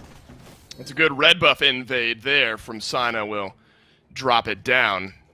So looks like Sanguine will be just behind a little bit on that first red buff. I'm curious, though. We talk about returning back to kind of their form here, and I absolutely agree. I think as much as Obey looked much cleaner, much more convincing kind of in some of their shot calling, I think Sanguine also looked uncharacteristic, so totally agree with that point. I think different, though, is Ronngyu on this Khepri. I think, you know, we've seen the Horus a good bit, Terra a handful of times. I'll have to admit, I don't have a lot of data points, I don't have a lot of film on Ronngyu on this Khepri to really get a vibe on how I should be feeling about it. It is very counter to the type of picks we normally see from him. Usually he wants to be the first one in the fight. Normally he's playing one of these warrior supports or something that's able to just dive in on his own and then set up for his team. With Khepri, you still have the engage potential out of that pluck. He still can't find those long-range roots, but he's going to be a lot more centric on peeling out his backline. He's going to be worried about the dive that Obey is bringing. And that's a smooth adjustment from Sanguine because what does Obey's draft have? Plenty of dive. Ducky's going to be in your backline just completely tearing it up. Cyno sure is going to be in your backline doing the exact same thing. Bobby, a little bit less so, but still a insane dive potential, especially in that dragon form. The question mark for Sanguine this game is, if you want to see the same level of pressure that they put onto Wlfy, you're going to have to see some success with it. Panitom shifting his pick towards the Susano means that damage potential is going to come online the second he's level 5. He's going to be another form of CC for the side of Sanguine. I like the draft from both squads. It's whether or not Sanguine's going to be able to play that historic, clean style that we're used to seeing, that we normally associate with them. If Obey want to continue this new style of Obey, normally they were a more early game centric team. It seems like they've really shifted their focus as well towards that mid to late game. That's what we saw in the last match, incredibly passive play until 15 minutes. Whichever team decides to hit that gas pedal first should have that aggressive position, should be able to group up around that gold fury. In game 1, it was Obey. Around 15 minutes, we saw them 5-man stack that gold fury. Maybe Sanguine decided to put the pressure on the objectives rather than the gods this match and force some fights that Obey don't want to take. I am wondering, and kind of on the back end of that one, or that point rather, and I was kind of thinking kind of how I wanted to word it. You know, Wlfy, it's not that he was not ganked and kind of got off to a start. Remember, it was Ronngyu with a bit of a misplay, maybe goes underneath the tower and gets. So it was a gank that Wlfy just happened to turn around. And Panitom now hovering over here towards the long lane is kind of maybe the next point that my mind goes to. Outside of the mid lane, do you think we've maybe seen a digress maybe a distance from these long lane ganks? Do you think you've maybe started to see more pressure elsewhere on the map rather than on the hunter and the support? In general, I wouldn't say so, but for this set in particular, let's take a peek at exactly what those long lanes are. You've got a Fafnir and a Hachiman, but maybe we hold that thought as Wlfy jumps in and finds that ultimate. Ronngyu was first blood in game 1. Will he be first blood in game 2? Yes, he will, and it's Wlfy who benefits yet again. Ronngyu overextends in the mid lane for a second time. I don't even know if you call that overextension. He's by his tier 1 tower, so it's maybe a better collapse from Obey. But it's Wlfy nonetheless on the Raijin who strikes for first blood.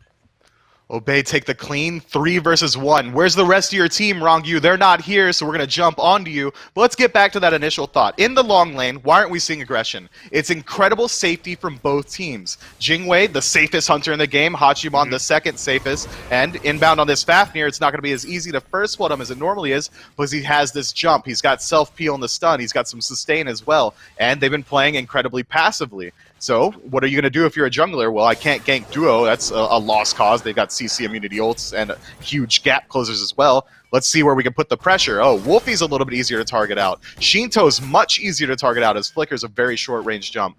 You might see some aggression in that solo lane as well, that now that Panitom's on the Susano, gank potential is going to be a lot higher towards this Osiris. You probably won't see Cyno shift his focus towards either side lane, and Obey's been manufacturing that pressure in mid, forcing Sanguine to respond in the 3v3, because that's what Obey drafted for.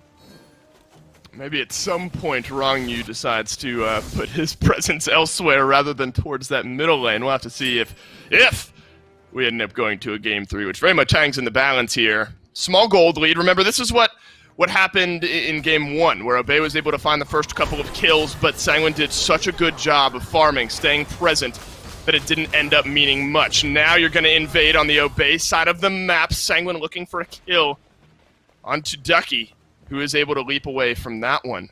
So this is similar vibes maybe to game number 1, where Sanguine don't want to give up really anything. Now it's Cyno who's being aggressed upon. Cyno has to drop the Sentinel of Zeus, pulled back in by Panitom, but will rather be able to leap away. Panitom snags the Ronngyu ultimate, and we'll thank him for it, but Inbound elsewhere is dropped down by Sheento, and the Fafnir falls. Sanguine, they've struck back.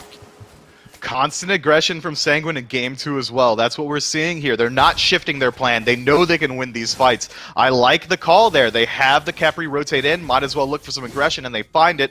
Cyno gets caught out trying to farm twice. He tries to farm the back camps. Panitom rotates in, steals away the big, and then shifts that aggression because Cyno sure is forced to back up. We see them trying to fight around that blue buff. Instead, Cyno goes back to mid. The aggression continues there. Panitom wasn't willing to let him go. Neither was Ronngyu. Clean play. A very opportune Khepri ult turns what was going to be a 1-for-1 into a 1-for-0 in favor of Sanguine. But the gold lead as well is going to follow suit. Sanguine, about 800 gold in the lead. They're playing incredibly well farming the map, especially considering Panitom's aggressive positioning to steal away all these neutral farm. Remember in game 1, it was the big shift maybe in the early game was really around that Gold Fury, where Obey were able to move forward, snag maybe a kill or 2 around it, and then the Gold Fury on the back end of it. And now you're looking 7.5 minutes into this game. That might still hold true in this one. I think that's a good look, though, kind of thinking back at that previous fight. I kind of question not Sanguine's decision to pick up the Khepri, but how Ronngyu is going to look, because he's so engage heavy, and you kind of made some good points around that as well. But the utility of a Khepri, I don't think, can ever be understated. I just save a teammate from death, and then in the meantime, Sheento will burn one down for a kill.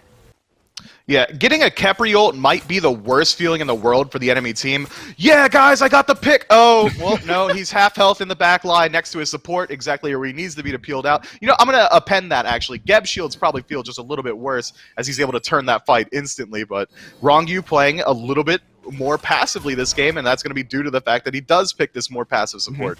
A little bit stumble in the early game, gets him caught out, and it seems like he's going to change his opinion on how to play it. He hasn't been taking the aggressive pathing nearly as much, and now he's been able to just play facilitator around Panitom. You see they're always rotating together. Panitom's going to be looking to dive constantly. That's what Susano is good to do, and Ronngyu is going to facilitate that incredibly well. If Sanguine keep up this aggression and they can keep up this passive farm lead that they're getting, still an 800 gold in favor of them, they could look to aggress around this gold free, look to take these huge dive fights, send Panitom in as deep as you want him to chase out Wlfy, because he knows he has that safety net in the Khepri. Well, mid lane continues to be the face of some ganking pressure, as to be expected. Panitom in behind Inbound, who will use the transformation. Wlfy pops the Taiko drums, and will roll some barrels out. So defensive ultimates used now by Obey underneath their tier 1 tower. And now you can kind of see the presence that Sanguine want to bring. We have a little map pressure. Let's start to take some of these Harpies. Jarcorr moving in to the Obey side of the jungle, right back behind that Fire Giant pit. And that'll be a fun interaction to watch, I think, as well. Game 1, we saw Ducky start to rotate through. Huge impact on some of these fights. But we get to see a run back here, Mifflin. King Arthur and Osiris, both for Jarcorr. And, of course, Ducky on the Osiris one more time. With those two ultimates down, two of the best teamfight ultimates on the side of Obey, we know that Ducky's teleport is down as well. I would like to see Sanguine try and pressure the map, try and force a fight around this gold free before those cooldowns can come back online and take that advantageous positioning, but Sanguine going to shift their focus back towards farming. That's fine. Their late game is strong. No one's going to ever tell you Susano won't 100-0 you around level 20, so Panitom's going to be incredibly comfortable just sitting in his own jungle or playing aggressively around these mid camps and get to level 20. Sanguine, although playing a little bit more aggressive, just sprinkling in these dives, they're still playing for the late game. Panitom has blinked forward, playing for a fight, but will dash out. Ducky's here on the rotation as well. Jarcorr just a little bit behind. Chain over. Khepri ultimate down onto Panitom, so that'll save his life for the moment. Jarcorr has rotated in onto Wlfy, and Cyno has finally executed the Susano. Spin to win on the Beyblade, disengaged for Jarcorr, and a 1 for none goes the way of Obey. Wlfy doesn't have to use his ultimate or any abilities there, really. He's completely in that fight. Panitom getting a little bit over-aggressive again. Yes, that back camp dive worked for you last time, but what's really the return there? He's not looking to solo Cyno, sure. He's just looking to steal farm, but you have to know that Obey's waiting for it. They grouped up as 3 from literally 6 minutes onwards into the mid lane. There's going to be quick responses to those types of invades. Panitom forces his team out of position, forces the Khepri ultimate, and loses his life anyway. Might be a bait onto Jarcorr, and maybe Jarcorr realizes it, and he's the one who's actually baiting out Obey. The rotation through from Sanguine was swift, and Wlfy has to Thunder Crash away. That's just a 1v1 with Sheento. Aegis on the back end. Beads used a few moments ago as well. So Wlfy, really just in the face of Sheento, 1v1 has to burn a lot of those actives. This is raw aggression from Sanguine. It's a completely different team than we saw last week, and it's still working for them every single time. Even when they're losing the fight, they're at least getting some neutral objective farm. They're at least forcing someone to return to base on the side of Obey so they can't continue their farm. Now that mid tower for Obey, around a quarter health, that's not going to be very easy to defend. That's not going to be a bastion of safety. If Obey, or Sanguine rather, decide to aggress onto it, it's going to take a full stack from Obey to defend it. And maybe that's what Sanguine's looking for. Force them to take the fight as 5 as soon as they can. They know that they scale incredibly well into the late game, but their early game's nothing to sneeze at either. And they're going to go ahead and pull this gold free. No one really in range from Obey to defend. A lot of the late game scaling through Netrioid as well. His favorite Jing Wei. Usually this is kind of the build we've seen from him. A talking point in that it's not a talking point, I suppose. Devo's Gauntlet into Xe, usually Rage, Wind Demon, sell off the Blessing for a Poison Star after that. Tends to be the route that he and lots of other hunters go. And that seems to make some sense with Jing Wei being the kit that you're piloting. Yeah, do you know what they call that build, Dave? They call it the Netrioid build. I'm not going to talk about it a single time when he builds it himself because he's so synonymous with that double star crit build. He really popularized it, and he's been doing it for years. He's not going to stop anytime soon. Spectral Armor might be the talking point for Obey, but none of it online just yet, but neither is the crit for Netrioid, so we might see that return come on a little bit later on. For now, both teams incredibly comfortable, but Sanguine a little bit more so, about 1,000 gold in the lead, and they're leveraging it incredibly well. XP in the jungle right now, Obey's got a slight edge. Cyno's been level 11 for about 30 seconds now. Panitom just finds it himself, and that's due to the fact that he's been finding so much aggression. He's been looking to gank constantly, so he hasn't been farming his own jungle nearly as much. Instead, that jungle farm's been going to Sheento, who's found himself a slight XP lead in the mid. And you saw what Sheento was able to do to Wlfy a minute ago. Thunder Crash, both actives used. Now, it's maybe a specific conversation to have around an item that hasn't been picked up, as Ducky will complete the Contagion. A little bit of crit now online for Netrioid. Does Spectral Armor versus crit kind of seem like a game of chicken sometimes? Like, all right, who's going to build crit or Spectral Armor first? Like, do you sometimes just build Spectral to prevent Netrioid from going into the crit tree?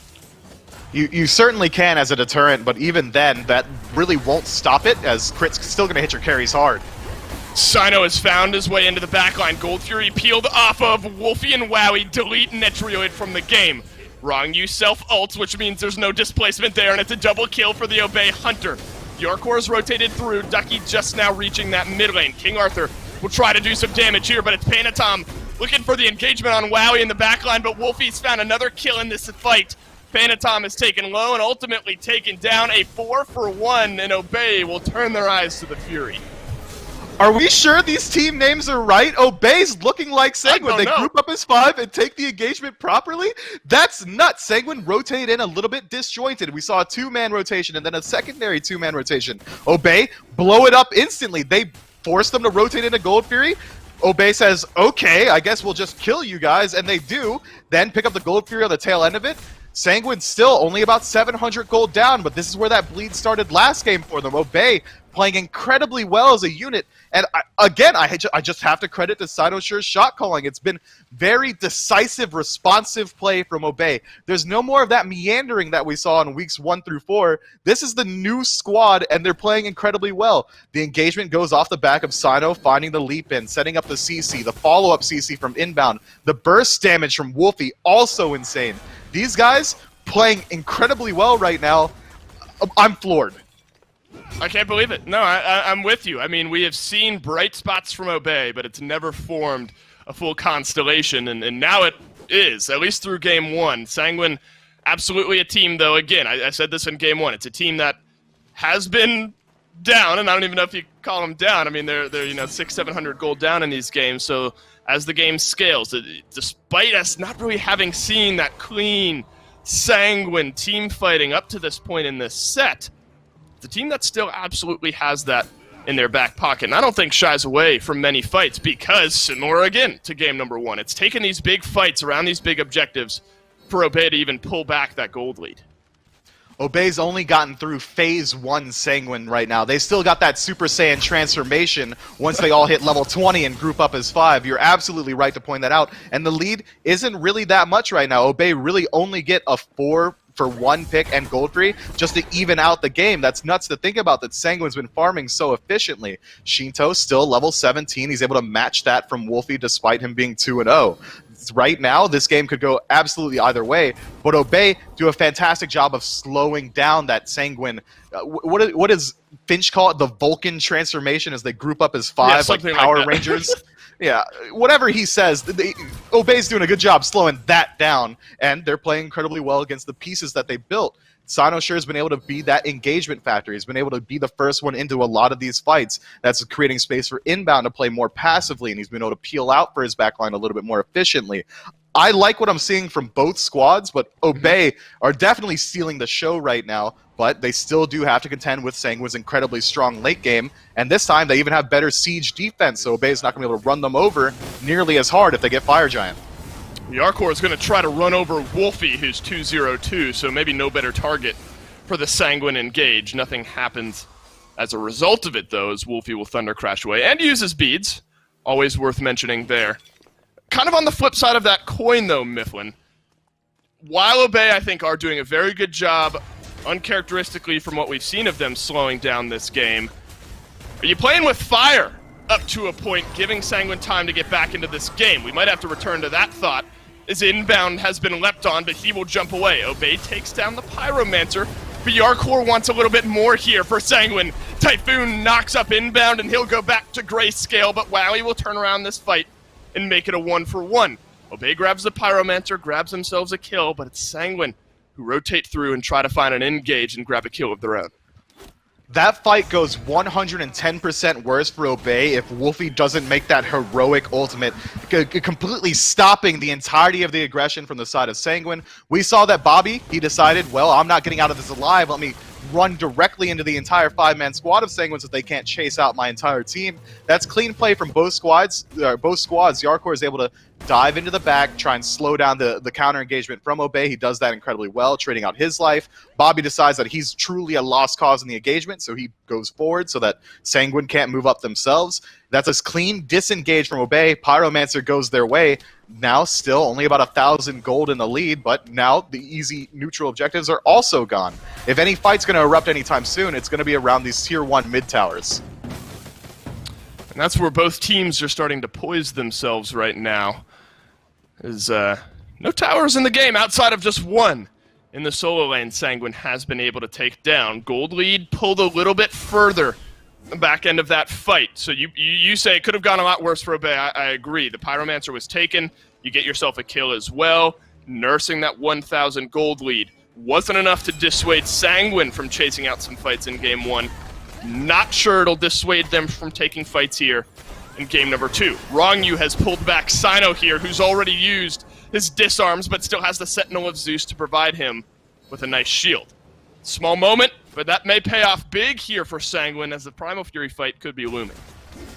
And Cyno's ultimate no longer available. That's a huge loss in the team fight going forward. He has to return to base, so Sanguine gets the defensive positioning around Gold Fury. Instead, they shift their focus towards mid, trying to make sure that Jarcorr doesn't take too much damage from Wlfy. But this Gold Fury dance is going to continue. Nike no longer has her ultimate available. She's going to have a much harder time finding her way into the back safely. She still has the same level of dive potential, but she's going to likely have to trade out her life if she wants to look for these priority targets inside of Netrioid or Sheento. And on the other side, Sanguine only really using King Arthur's ultimate. That's going to be up pretty soon. That's not even really a trade. Yep, already up. Sanguine's going to be 5-man strong to just walk into this fight. Shell's coming online very soon for Ronngyu as well. They have just about every tool they need if they decide to force the fight around the Gold Fury. Oh, it's fully stocked ultimate-wise soon to be once Cyno's ultimate comes back up. 8 relics on the 4 carries in this game, so all of the actives are available to try to save their life if need be. Werkel's taken down by Sanguine, and while gonna grant you some vision, grant you some gold, I'm not sure Sanguine leave this area anyway, realizing Obey is probably gonna start to move themselves towards that Primal Fury objective. It's been a lot of inbound, though, on the front line here. Obviously, that's a bit of a non-statement. But it's kind of been these axes flying through, looking for a stun and looking for an engage. That's really going to be the heart of the aggression. It's one of the best ranged engagements in the game, but you can't sleep on Coerce. If he decides to go into this dragon form, this Primal Fury will fall instantly. Oh no, Ducky wants some disengage right now, and he doesn't have it. Ronngyu, though, has to use the Khepri ultimate onto himself. Wlfy has dropped down the bug, and Obey pull one back for themselves. Airstrike aggressively now from Netrioid. He'll swoop down right behind Wlfy. Panitom will find the kill. Suddenly Obey are being dismantled. It's a 1 health Cyno and a 300 HP Wlfy underneath their towers. That's a fight that Sanguine are happy to win. Look at Netrioid's positioning. He knows exactly what he wants. He's running directly towards that Fire Giant. He hasn't quite pulled it just yet. It's going to have time for Obey to rotate in, but it's burning fast now, 80%. Obey still at their tier 2 towers. This might just go his way too quickly. 4 members, even 5 are going to get it for Sanguine. Fire Giant will fall here. Now the siege is what you have to pay attention to, and Sanguine has it in spades. Panitom's going to be a very good ranged engagement with that pull. Ronngyu should be able to poke out just about anyone that comes in front of him and pluck them into the rest of his squad. They have fantastic engagement tools. Obey a little bit lacking on the side of siege defense. Really, it's going to be all on Wlfy to keep the minion waves out. And then from there, they're just going to have to look to dive out. Your comp doesn't change just because you're in the back foot now. Obey's still incredibly dive-centric with this Fafnir, this Nike, and this Osiris. If this fight does erupt around a Phoenix or a tier 2 tower, Obey is going to have to look to jump in and just continue fighting, and before they can really, Sanguine that is, sink their teeth into an objective. And I'd maybe make the argument that that's the first real Sanguine-esque team fight we've seen up to this point in this set so far. grab the Fire Giant, rotate right on back through for the Primal Fury. It's now the long lane here that Sanguine will start to move their way down. Interesting kind of split push strategy here from Obey. Let's get the short lane pushing as well, just to buy ourselves some time with only a tier 2 tower remaining in mid and in short. How does this Obey Alliance Phoenix defense, though, look for you, Myth? Looks pretty rough if Bobby's going to go ahead and lose half of his health before it even starts, as does the Phoenix. Really, they have to wait for Bobby to back up and heal before they can really engage on this fight. Sanguine doesn't want to push their lead just too much. They decide, you know what, there's 2 more tier 2 towers left on the map. There's some more neutral objectives available. Maybe we'll go for those and see if Obey walks out of their base a little bit too far and gets caught out. It is Inbound who has walked out just a touch here. Really only the long lane that's pushing, and I think that maybe this is smart from Sanguine, because I think yesterday we saw, in what, a 40-something minute game, these attempted over and over Phoenix sieges on the left side.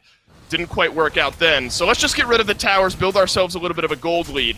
Obey needs to be careful, though. What bit Sanguine big in game 1 was trying to defend a tier 2 tower that was lost. So I think good from Sanguine to rotate to that tower, also good from Obey to back off and not overextend on the defense.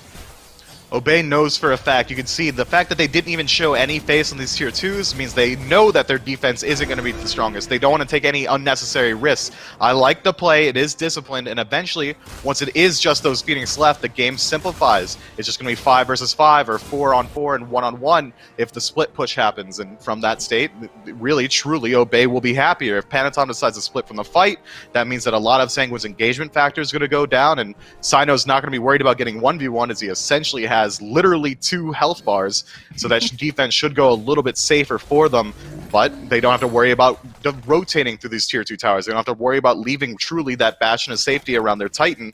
The game will certainly simplify once this siege happens, but only 1 minute left on this Fire Giant as well. Right. Means Sanguine might just decide to take what they've gotten here, or maybe regroup around the tier 2 on right, back up, spend their gold, and get ready for the next Fire Giant. It will give them a huge advantage. Now 7,000 gold in the lead are Sanguine. Obey are going to have to play pretty perfectly and execute almost instantly any sort of engagement that they want to. Sanguine decide, tier 2 tower, who needs it? Phoenixes are better. You have 45 seconds left now on the Fire Giant in the time that it's taken them to kind of regroup and get back in. Wlfy pops the Taiko drums and will actually melt down Netrioid quite well, who has to airstrike defensively away from this fight. Cyno has slammed down in the front line of Obey, and Ronngyu will self-ult with that Khepri ultimate. Might not be a fight that Sanguine would to continue to take, but Panitom has dove 4 members of Obey, and luckily enough mobility to get him out alive. Neither team suffers a casualty there, but lots of ultimates burnt and a couple relics as well. That's a net dub for Obey. They defend their Phoenix, and what did they learn there? We can still fight. Sanguine have Fire Giant in that engagement, and still Obey are the beneficiaries of being able to force them back and disengage. That means once Fire Giant respawns, Obey doesn't have any Phoenixes down to worry about, and they know for a fact that they can win these engagements. We saw that Netrioid got poked out instantly by Wlfy's ultimate. He's playing a little bit too far forward. Maybe Obey can look to abuse that. Sanguine themselves learn who are the priority targets. No surprise, it's still Wlfy. He's dealing the majority of the damage. If Panitom can find a dive onto him very easily and he finds a 1-for-1 trade, that's huge value on the side of Sanguine. Both teams get a lot of valuable information from that engagement, but overall Obey is able to defend their base and get in position to defend this next Fire Giant. Well, you can kind of get the maybe identity of what Obey are looking for with Contagion, Oni Hunter's Garb, Spectral Armor all picked up for Ducky. He'll be wanting to play really in the fray of things and shrug off as much of that Netrioid crit damage as he can. Wlfy will round out his build with a Rod of Tahuti, has some flat pen, little percentage damage as well, and you can kind of get his vibe. We've gotten so many of these Sanguine guys low, but haven't been able to finish off the kills here. Wlfy's at 3-0-3, so despite being on the back foot, Obey technically have more kills, and this Raijin's going to be tough to deal with. 3-0-3 is Wlfy, but take a peek at Cyno, 107. He's been a part of every single 100%. kill on the side of Obey, and not a single death, but that's just me standing junglers. Cyno's been able to just instantly facilitate every single one of these fights. He's able to jump in, find the knockout, get the multi-man slow, and then Obey, almost like a spear, rushes forward and tries to optimize on that. The disruption factor that Cyno's bringing is incredibly valuable. Now Sanguine know that they are in the driver's seat. Obey's not going to be the one starting up Fire Giant. It's on them to create the uncomfortable situation. It's on them to start the fight around the Fire Giant. Obey is completely comfortable just letting the game stagnate. Sanguine have seemed to have found their footing again when it comes to team fighting. Jarcorr will open things up with an ultimate over onto Ducky. This is a bit of a split fight here. A couple members from Sanguine peppered all over the battlefield with Ronngyu stunned down. Panitom will find a killing spree and a good Typhoon to knock up some on the back line with Sheento finding the second. Ducky, he's going to try to sidestep this one, but those are long death timers here, Mifflin. Sanguine have won a big fight. Sheento with the double. We could be looking at a tied up set. That was unfortunate on the side of Obey. It seemed like the call was to disengage. We see Cyno immediately dive into the backline to try and stop the aggression from Sanguine. He's able to separate Netrioid. He's able to keep these carries from being able to engage from that King Arthur, but unfortunately his team wasn't able to get out far enough. And now 4 members dead on the side of Obey. This is very likely going to be an end call. Sanguine not going to roll over for this new squad. Cyno does not have the ultimate, and with that, maybe not much of a chance. The Titan breaks free from his bindings and will actually end up falling right back down to Sanguine, who have found a way to fight on back in. Obey take a seat. And Sanguine, I kind of said it there prior to that final team fight, it feels like they've regained their footing. Not that they ever lost it, but game 1 was maybe uncharacteristic of their team fighting potential. We've seen Sanguine that we're used to here in game number 2. Their team fight still immaculate as always, but they didn't take the aggression away from game 1. They maintained it in game 2, but they chose their fights a little bit more wisely. They weren't just looking for unbridled aggression. They were going for real plays. They want to steal away the red buff. They want to steal away back camps. They weren't just attacking enemies. They were separating the map. Well, Mifflin, these have been back-to-back quick games. Obey strikes first, Sanguine, they strike right back. That means we're going to have to go to a game 3 to find out if Obey can get their first win here in the SPL. And go back to Finch to break down game number 2. Yeah, Sanguine may have won the game, but we all win when the SPL gets even more competitive. And with Obey looking this good, it looks like that is going to be the case. I still have Goremizer here with me on the desk. And Gore, man, this is another one of those games where basically the first 21 minutes of the game or so are virtually even, essentially deadlocked, and maybe 1 or 2 big team fights really determined the outcome. Is that your same read here for this one, and what gave Sanguine that edge? I mean, it was a nice, fun push and pull, right? The first, I would argue, like 15, 16 minutes feel like Obey has a pretty solid control. There wasn't a ton of a gold lead, but they got a 4-for-1 trade around there and got the Gold Fury. And then at 16 minutes, if you were watching the damage charts, I know chat was, you saw Netrioid at 212, and then you saw that just escalate for the next 10 to 11 minutes. It was, 1 to 2 people, or shots maybe connecting, and then at the end of it all, he was one of the top damages in the game. So I think his performance as it transitioned, and more importantly, his rotations, impacted that game. But you also have to look at the Khepri res, and you have to look at Panitom's re-engage, or I guess counter-engage in a lot of those fights. Obey just couldn't fight. I think the re-engage from Panitom was pretty critical. That's a great point to bring up there, Gore, especially in that last fight. What would have been the second fire giant of the game, the fight around that, was pretty big. Wlfy ends up getting his ultimate forced out pretty early on in that engagement. I don't think he got quite as much value out of it as he was looking for, and who else but Panitom was there to punish. But if Panitom was sort of the muscle, then the one getting it all done was Sheento. Once that space was created for him on that Merlin performance, he was the one that found that big multi-kill to end that game out as well, and really start getting that ball rolling for Sanguine. This was, though, to me, a different Sanguine, Gore. It was still that same aggression from game 1. We don't normally see them in the early game looking to make big splashy plays, but we saw that here in game 2. And just the way they played, specifically, like you said, a little more aggressive. It was that safety net. A lot of what Obey were able to do in game 1 was find that first pick, and then it's a 4v5, and that's easy. And in this game, they would have found a lot of those first picks, but early on, you have Ronngyu either getting the Khepri saves, or later on, they force the Khepri save, but then you can't re-engage for a little bit, and that's when you see Panitom kind of scoop back in, knock everyone up, and then the muscle, like you said, coming through, kicking down the door with Sheento. It was just too much damage, I think, for them to counter out for Obey. So maybe roll it back to the strat from game 1, ban out the Merlin, pick up the Raijin, and make Sheento a little more uncomfortable to try and deal with that. I do wonder if maybe taking that Merlin out of that situation does make life easier for Obey, because now they have proven to us in 2 consecutive games that you are not walking over this Obey roster anymore. Yeah. Maybe too early to say that just in general, but certainly here in this set, it is a much harder win to come by trying to beat this Obey roster, and they're doing it through patient, calculated play around their openings, winning team fights relatively handily, but not quite enough to seal up that game. That's what has me excited for this game number 3 and the picks in bands that preclude it here at Gore Miser. We'll be starting off with Obey in that first pick position. And the question becomes, do we see that same push and pull between those mid lane mages, and can Sheento take over again? I think the biggest cause of their demise, not just being Sheento's damage, but again, the slowing of Obey's pace, and not by anything that you would normally think like, oh, we're just going to be too tanky, but having that Khepri res, it's so small. Yeah. But I keep going back to it just because of how big of an impact it can be. A fight that should be a 4v5, retaining a 5v5 status, it's a very similar mentality to the healing in Game 1, where it's, hey, we can back off, re-engage in just a second. That didn't work out for them. The healing never worked out for them. But having things like that available means that Obey, if they see it again, might have to kind of divvy their strategy towards something that has an execute to try and burn through that. Of course, you could also leave the Horus open, hope Sanguine pick it, and deal with it the same way you did in Game 1. I mean, it's worth thinking about.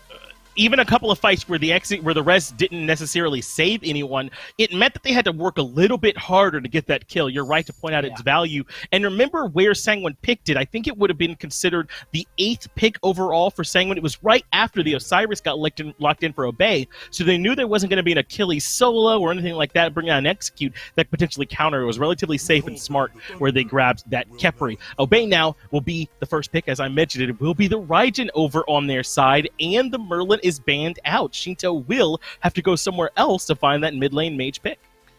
And I mean, well, when the guy is kill leader in the SPL, you want to slow him down in whatever way you can. And well, I think banning that out, picking up the next best mage that we've seen comes through, makes it a little more questionable. But the last time they did this, they banned out Discordia alongside it. So it kind of made him go down the tier list even further to that Raw that we saw.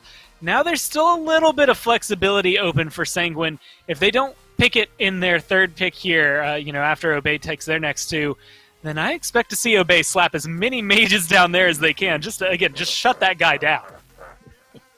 It looks like they're going to be going double magical to start things off here, Obey. The Raijin and the Jormungandr first picked for them. That's the Jormungandr into what should very easily be the solo matchup with that King Arthur. So liking what has been considered a good matchup, but the King Arthur can't be taken up by the ultimate and the like. They'll also pair this with a Fafnir, which Inbound seems very comfortable on. I think he's now played it all 3 games here, Gore, and clearly liking it. Have you been impressed with the Fafnir play from young Bobby?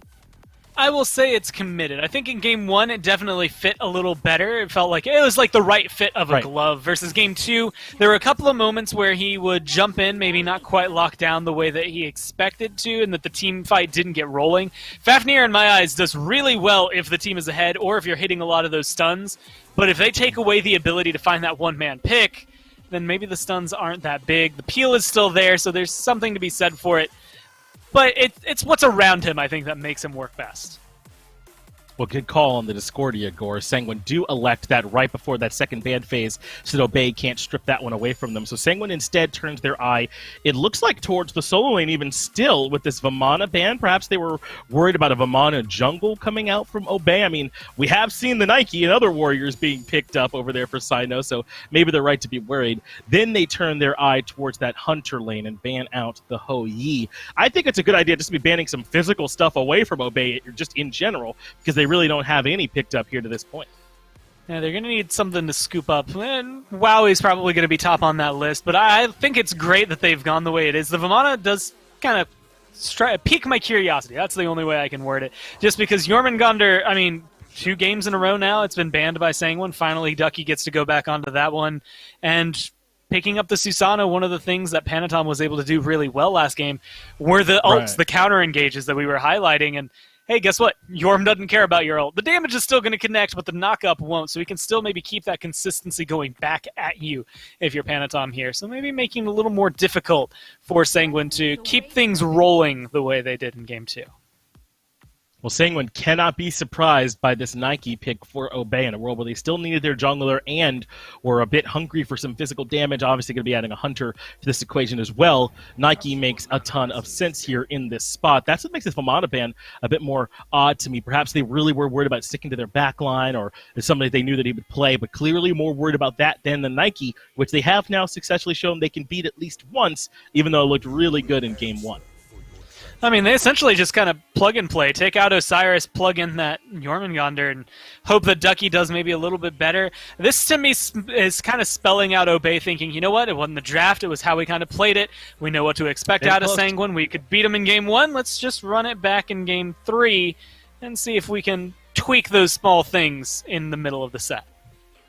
But here's that revive you wanted, Gore, to potentially slow down Obey. Do you think that could be enough, this Khepri res here? It's going to cause a lot of trouble for him, Finch. In the same way it did in Game 2, if you're looking for a single target pick, it's just more difficult now, right? They have to find it twice, or they have to win a huge team fight and force Ronngyu to throw it onto, quote-unquote, the wrong target to make things go well for him. Well, here is the decider. Can Obey get that first set victory in game number 3? It is time to find out, isn't it, Finch? Mifflin still with Dolson to cast game number 3. The closest Obey have been to an SPL win so far, and one thing I kind of noticed, and I think everyone has noticed, the run back again, 4 out of the same 5 gods that we've seen previously from Obey. Not only have they looked better here today, Mifflin, but they finally, I think, found maybe a bit of a god identity. You think back to a lot of the sets they've lost, a lot of the games they've lost, lots of change, lots of variety, haven't stuck with one thing, one play style. It's good to have a wide god pool. But I think Obey have maybe now found a handful of gods that seem to suit what they're looking to do. You say wide god pool. I'd say this set has been largely unchanged since Game 1 and Game 2. Really, there's only 2 different picks here. Yeah, in the past, when we don't want to talk about the past when we refer to Obey, we're only talking about the now, this bright future that we're starting to see against Sanguine. With the addition of Jormungandr, that means that Ducky's going to have a little bit harder time being that solo one-man dive agent in the backline. He's going to be looking to do just more disruption. He's looking to just make sure that this Discordia isn't able to free cast in the fights, and Discordia being the one change for Sanguine means that their damage output, their CC, is going to be a lot more consistent out of this mid laner. By that same note, she's also an incredibly unsafe god. She doesn't have nearly as many abilities as Merlin. Her jump is largely the same distance. So that dive potential from Obey that they've had the entire set, it's still going to work on the mid laner that Sanguine drafts here. The really only big change for Sanguine is that King Arthur is going to have a much easier time diving than Ducky will in this Jormungandr. Either way, I'm excited for however this set's going to play out. Netrioid on Jingwei, that's always a treat, and it's a treat you can expect to have when it's Netrioid. He's going to play it every single opportunity he gets.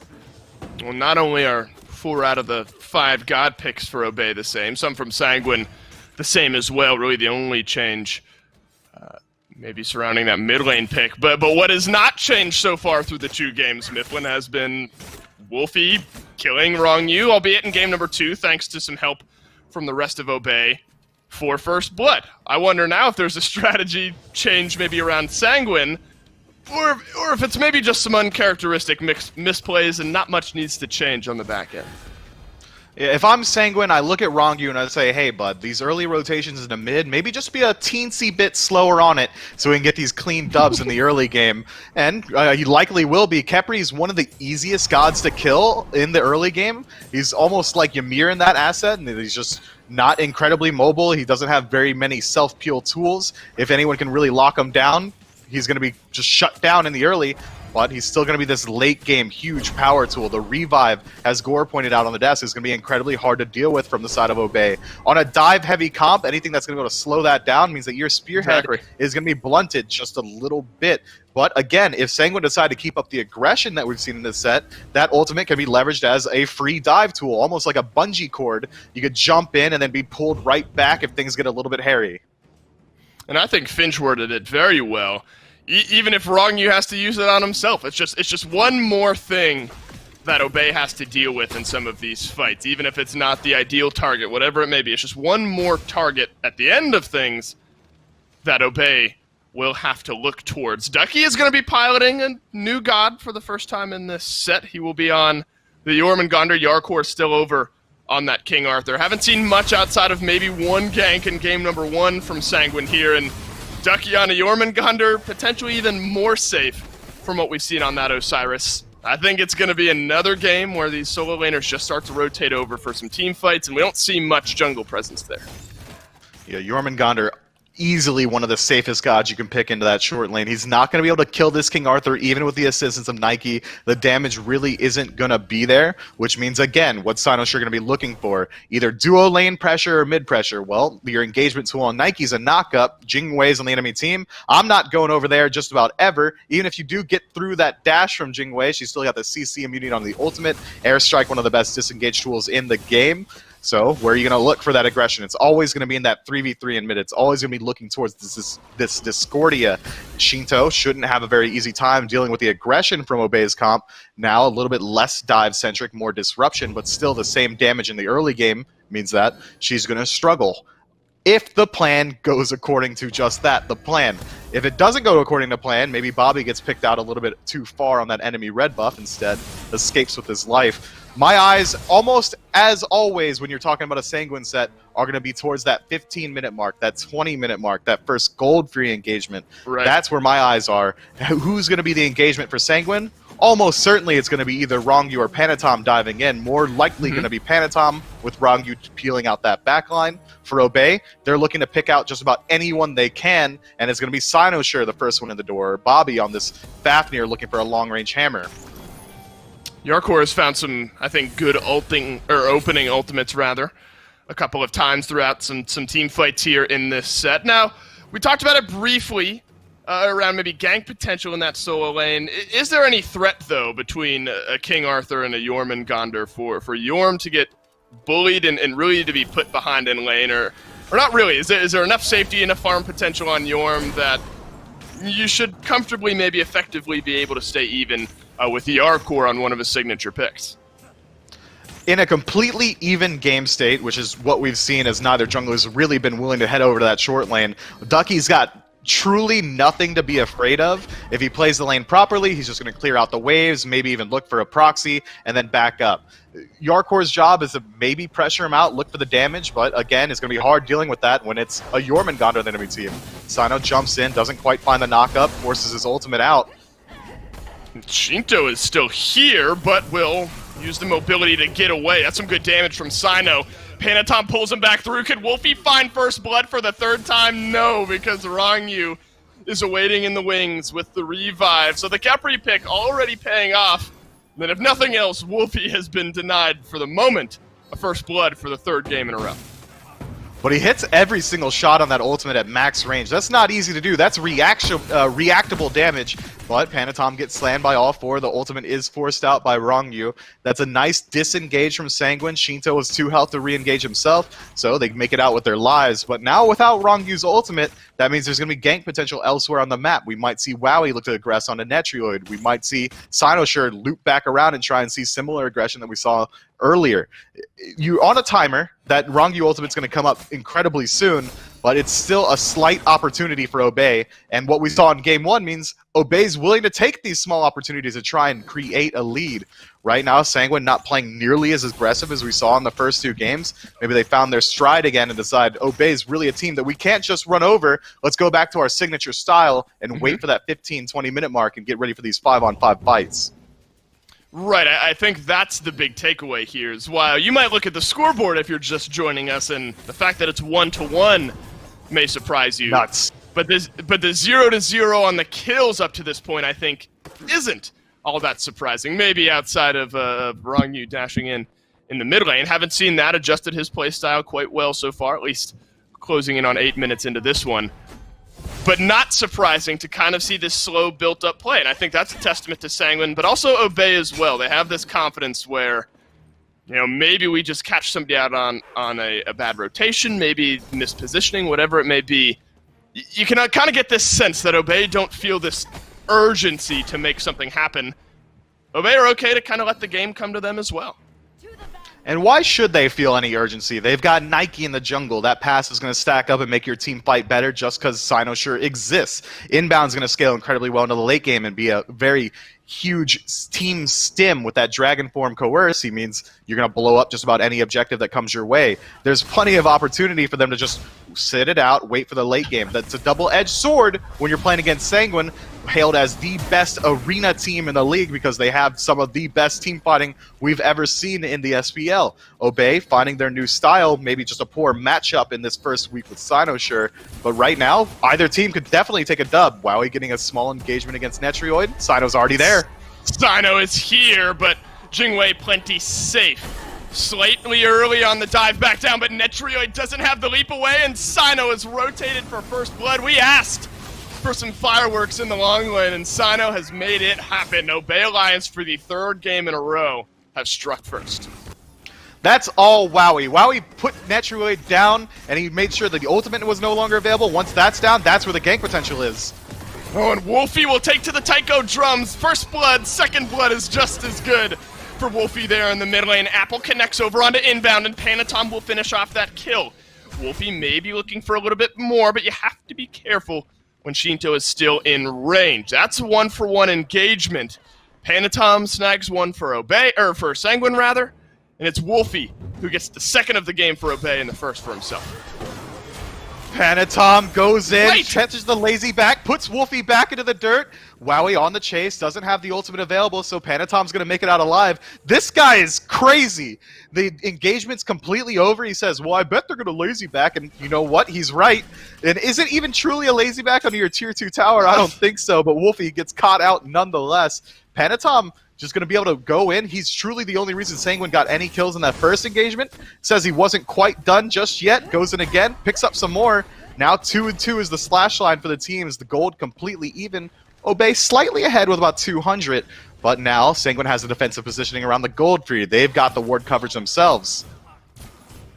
I dropped there after the team fight thinking Panitom's too low. No way he gets aggressive, but this guy knows this kit so well and knows exactly the execute that he needs to have. It was maybe some eyes over here on the long lane, but Sanguine will back themselves off.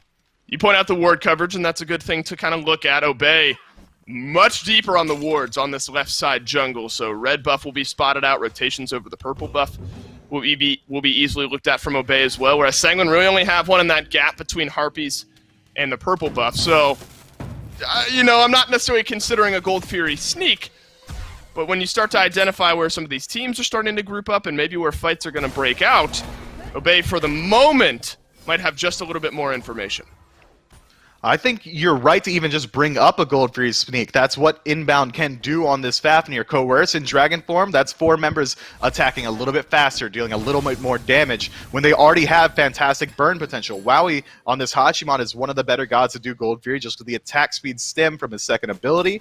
There's going to be more attack speed stem for the rest of his team standing in the banner, and then even more with Coerce. Obey could very easily look to sneak away some of these objectives. Even not Gold Fury, they could look towards Pyromancer, and that aggressive warding means that if there's any sign of defense from Sanguine, Obey can very easily back off, reset, and see if they can take the fight on the tail end or just fully disengage.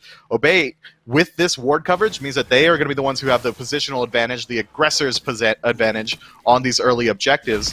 And right now in the 3-on-3, they should be favored based on the comp. So if they find any picks, any aggression in the early game, Gold Fury is certainly an option. Lots of close bodies over in the mid lane. Inbound will complete the invade on the red buff and will pick it up for himself. Oracles have timed out, so you bring up a potential sneak, and that's now a little bit more viable with potential lack of vision from Sanguine there. Quick zoom out, though, in the game. Even as far as gold goes, 300, you'd argue, in favor of Obey. Kills completely even. And that's a bit different, maybe, from what we've seen, where Sanguine, despite having lost First Blood a couple games in a row, have always kind of had this lead when it comes to out-farming, outplaying, you know, Obey, maybe in some of the micro game. Here's the Gold Fury. Started up, though. Panitom is in, but he's immediately stunned down. Khepri ultimate will pull him back out, and that'll open the door for Obey to maybe continue on this Gold Fury. It's taken low, but it's actually reset now. Cyno has used Sentinel of Zeus. Jarcorr wants a little bit more in this fight. He's getting real deep into the back line onto Cyno. He goes, it's Ducky into the World Serpent. Maybe keeping this fight going. This is a split engagement here, Mifflin. Ducky, I think, is just going to fully disengage, and it's Sanguine who have now started up and might just finish off this Fury. If Sheento doesn't find that golden apple into Obey's backline, they would have very easily been able to just burn out that objective and then disengage. But with the golden apple lingering, it means that you have to be worried about it stealing it away, especially considering how low health that Gold Fury was. Sheento completely saves that play, forces the disengage from Obey. Gold Fury's already low, might as well take that for yourselves. Now you're about 1,000 gold in the lead on the side of Sanguine. Not a huge difference maker there, but enough to slow it down. Obey would have been able to run with that lead and continue their dive. Sheento kind of saving the early game a little bit for the side of Sanguine. That's a big pullback for Sanguine to give a small bit of gold advantage here. And now, of course, the attention starting to shift over towards this Pyromancer. This is such a close game here, Mifflin, but it's kind of different in the sense that obviously we don't know what the comms are. Pyromancer started up. But it seems like Obey aren't playing with an extra weight of needing to get a win right now. They're playing with some confidence, and you can tell. Sanguine absolutely are as well. Found their footing in Game 2. But this has got to be the least tense feeling close game I've seen maybe up to this point in the SPL. Obey's got literally nothing to lose here. The stakes are so low. I don't think anyone really expected them to do nearly as well as they have. And already, they've picked up their first W on a map in the entirety of the year. They're performing lights out, especially considering it's against Sanguine, one of the better teams in the league. We're seeing those bright spots shine just a little bit brighter. Ducky's been able to perform a lot higher now because he doesn't have to worry about any sort of jungle invades. He's been able to play safely or aggressively if he so chooses.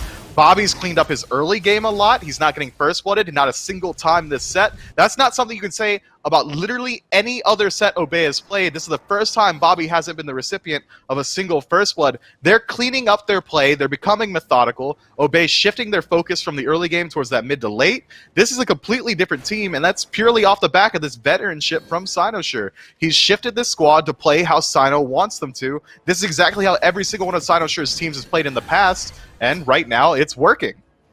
That's been these small building blocks for Obey, hasn't it? It's all right, well, they don't lose first blood to, oh, they've been getting a lot of first bloods. Oh, they've found their siege. They nearly win a game. Now they have won a game, and it's continuing to build up. We've seen this growth. Now looking at Sanguine, again, it's a team that maybe in game number 1 lost a little bit of that strong team fighting identity, or maybe it's Obey have picked up their puzzle pieces a little bit. But it has been maybe a different look in Sanguine, even here in game 3 for what we're used to. Or maybe not, because they have started to slow things right back down. They're going to continue building towards this late-game team fighting 15 minutes into this game. And if nothing else, both teams have shown us this propensity, this sort of mutual desire to kind of look for these picks, look for these team fights. And that's maybe a different look in Sanguine, where they have started to look for some of these small side engagements early in the game. It seems like Sanguine really identifies that early aggression has been their weakness, and now they blink in on the mid tower.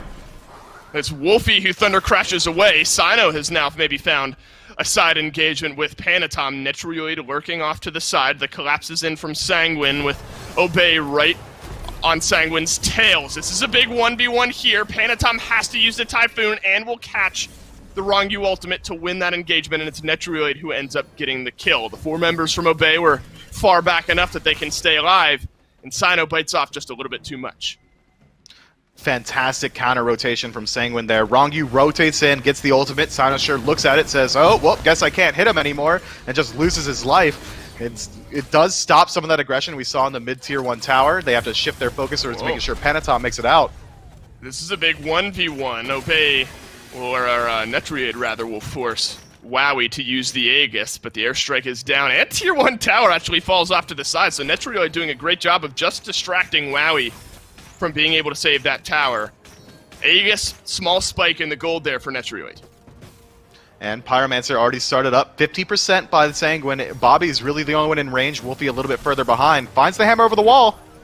Good stun. We've seen Fafnir steal away some objectives already this season. Inbound won't get the chance as Sanguine have disengaged, but the apple connects, and Sheento will find the fourth kill rather of the game for Sanguine. First for himself there in the mid lane.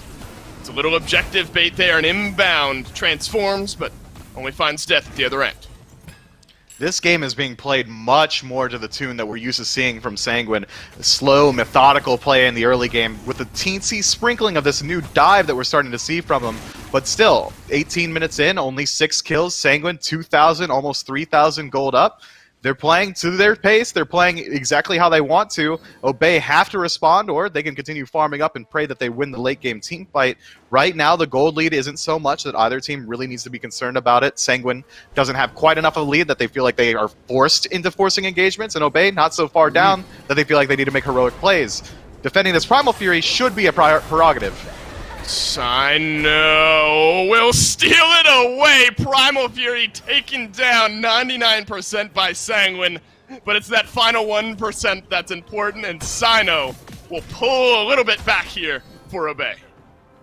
Yeah, that's just the Cyno effect right there. I mean, how often are you going to say, yeah, Nike, that ticks for what, about 150 right there on the Gold Fury, steals it away? Just about any ability from the side of Sanguine is going to deal more damage than one tick of Nike's one. Instead, gets it anyway. Fantastic steal from Cyno. Now Sanguine try to find aggression elsewhere on the map. Are they looking for a bit of revenge here? As Cyno takes away the Primal Fury. It's Pyromancer plugged away just a touch by Jarcorr here, but won't result in much else. There's a bit of a King Arthur engagement we figured we might see once or twice. Wowy slinging plenty of shots into Jarcorr's back as he spins away. Ducky will World Serpent his way through and finds 3 men on the back end of it. A great start to this fight for Obey, but Ducky has no more defensive abilities, and Jarcorr will turn around on the stun and get the kill. Wlfy Thunder crashes through, but talk about that res. That's gotta be frustrating for Obey. You find a great engagement, but you're the only one who loses a member. Man, that's frustrating, and I'm not even the one playing the game. Now, Sheento can rotate back in, look for the steal himself. Not quite there in time. Ducky finds a fantastic engagement on the backline, hits 4 members with the ultimate, hits 3 members with a knockup, but he doesn't realize that he's just a little bit too fast, a little bit too far away from the rest of his squad. No follow-up is there in time. Ronngyu gets the ultimate. Now, Sanguine in the driver's seat, Fire Giant pulled. I've already seen one objective stolen away, and Sanguine, I think, with unfond memories of that moment, will pull off the Fire Giant. Do you think maybe Sanguine, though, I mean, this is now getting nitpicky, maybe just poke out at, see if Obey start to turn their head and back off? Is that the right call here for Sanguine, or do you try to force the FG a little bit more? 3 members of Sanguine are around full health, but Sheento, being as low as he was, maybe doesn't want to be the target of the aggression, doesn't want to force Obey into taking a fight, so they take the more guaranteed play of just returning to base, spending their gold. I would have liked to see them try and force the fight out a little bit more. You don't even need Sheento in the Fire Giant pit. You can keep him in the back line and then force Obey to rotate up and then maybe take another advantageous engagement, especially considering Ducky was still dead for about another 20 seconds. Now that Ducky's back alive, it's going to be a 5-on-5. Most relics still burned, but all ultimates available. Sanguine going to go ahead and try and keep their pressure rolling, group up around the Fire Giant.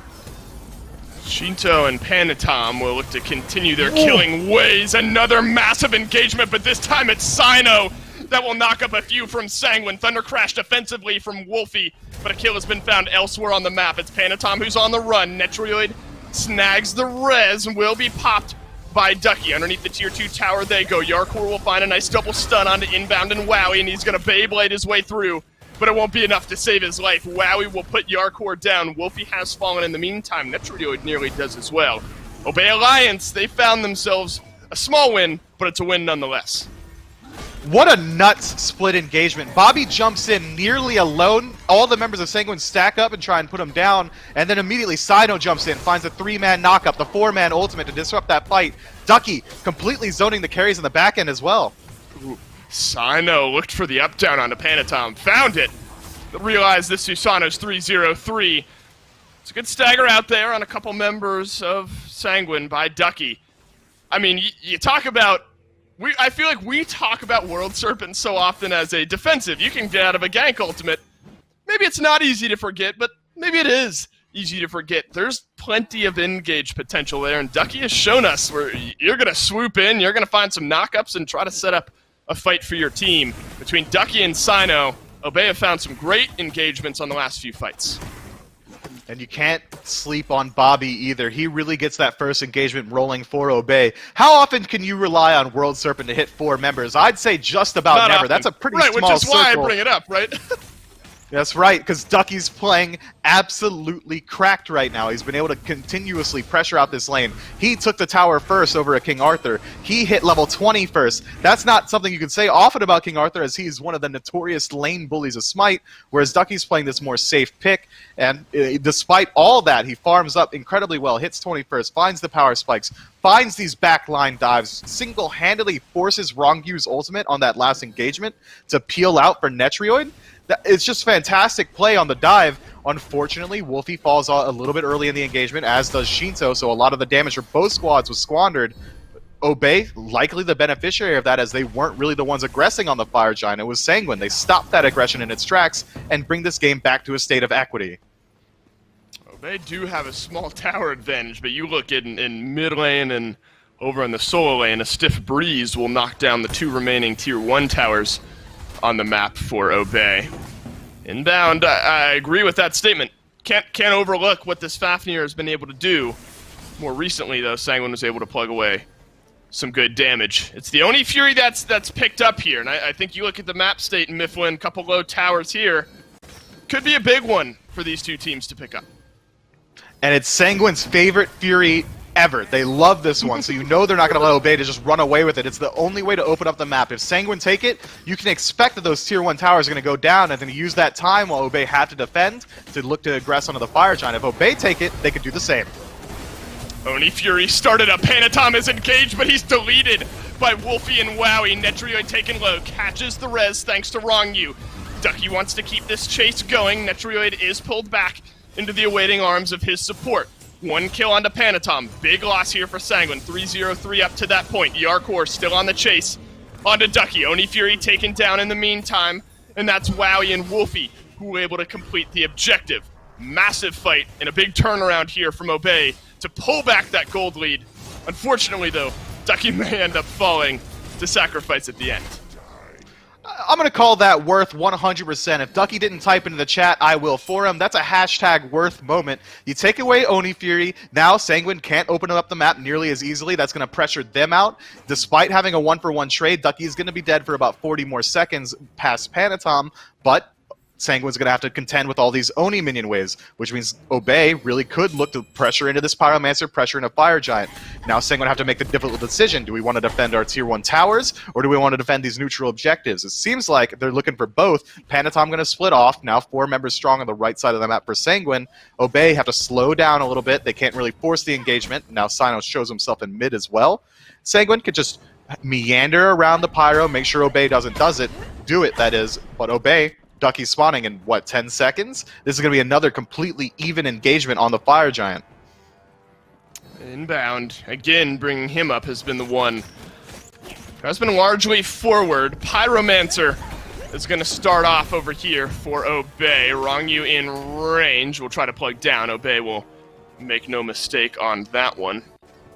Relative equity, I suppose, in the ward coverage actually just now. One kind of on the opposite side of the Fire Giant pit times out. So covering your own side of the jungle seems to be the key here for both teams. You look at the objective burn, though. We have seen a steal already up to this point in Mifflin. I wonder if now the idea is maybe let's win the team fight and not keep an objective steal in the balance, because I'm not sure where the objective execute comes from. The exact state of the game right now, only 2,000, even less so, 1,000 gold in the lead for Obey Alliance. If any team wins a team fight cleanly, that's going to completely shift the entire dynamic of the match. If Sanguine take it, they have a very clear line towards these tier 2 towers. They don't have to work through very much. They can very easily clear out the objectives, take out a Phoenix. If Obey does it, they could do the exact same. This game almost completely even. 1,000 gold at 27 minutes means next to nothing. Obey, go ahead and take out that low tier 1 tower in mid. No longer a bastion of safety for Sanguine. Going to make it a little bit easier to take a fight. Watch out, Jarcorr, though, has tried to take a fight onto Wlfy, who will disengage. Ducky, aggressive World Serpent. One more time, Jarcorr is stunned and is catching too much damage from Wowy off to the side. Panitom, big 2-man knock-up onto the side, but Wlfy will put him right back down. Jarcorr and Netrioid both back beneath their tier 2 tower. Sheento will find the kill, but he's got to pay for it with his life. It's a 1-for-2 trade. Obey Alliance slightly better off. 2 members TKO'd from Sanguine, and they might turn their eyes towards the Fire Giant. It really seems like Obey have found the counteraction to Sanguine's incredible late-game team fight. The second Jarcorr dives in, we see Cyno and Ducky say, alright, it's time to fight, bet. We're going to run directly at Sheento. Now, it's just Jarcorr diving the backline as the rest of the team is trying to peel off Obey's dive, and it just works out in favor of Obey. Jarcorr close by. Fire Giant very low here, but stopped off. Ronngyu is taken quite low, but Jarcorr will look to turn it around. Wowy is absolutely swinging here, but the Fire Giant is as well. Inbound with the assist of the FG will lose to Jarcorr here. Wowy will turn around the damage, and it's a double kill for the Hachiman. No FG, but a couple more kills for Obey. They do lose one in the meantime, but Obey are going to extend that gold lead to about 2K. Shouts to Wowy. It's not easy to be 1/10 health, staring at King Arthur in his eyes and still continually land those auto attacks, not make the mistakes. If Wowy misses even 5 or 6 more autos there, he's going to die just because he doesn't get the lifesteal online, but he sinks every single auto attack. He doesn't miss nearly any. I think I maybe counted 2 missed autos there. Means that he gets to survive. Jarcorr goes down instead. Now, Obey, 4 members strong, get the defensive positioning. 10 seconds on Bobby's spawn means that he's going to get there before Jarcorr does as well. Yep. Obey going to go ahead and use that time to pull the Fire Giant. Jarcorr does not have teleport either, so he's going to have to walk all the way back. Fire Giant pulled, but instead it's World Serpent. He's ducking down onto Netrioid, but you don't need the final tick when Wlfy has the damage. Panitom will have to use the Aegis to try to stay alive. Rather, he'll stay immune just for a moment to the knockup. Double kill for Wlfy. And Obey continue to find themselves picks. This has got to be an FG call. And this might be the set for Obey to lose. This is so in their control. They're now 2,000, almost 3,000 gold up. No one can really move in from Sanguine to steal this Fire Giant. The map is available to be cleared for a ton of gold. Every single fight Obey has taken has been split. They're not letting Sanguine take the 5-on-5 engagements. It was a little bit quiet. We didn't get to look at it, but Cyno sure the entire time was making sure that Ronngyu couldn't rotate in. He was making sure that Sheento couldn't rotate in. So the rest of Obey take that opportunity to focus all of their attention on a Panitom and Netrioid, and despite being on incredibly safe, incredibly highly mobile picks, Obey match it with Ducky's dive.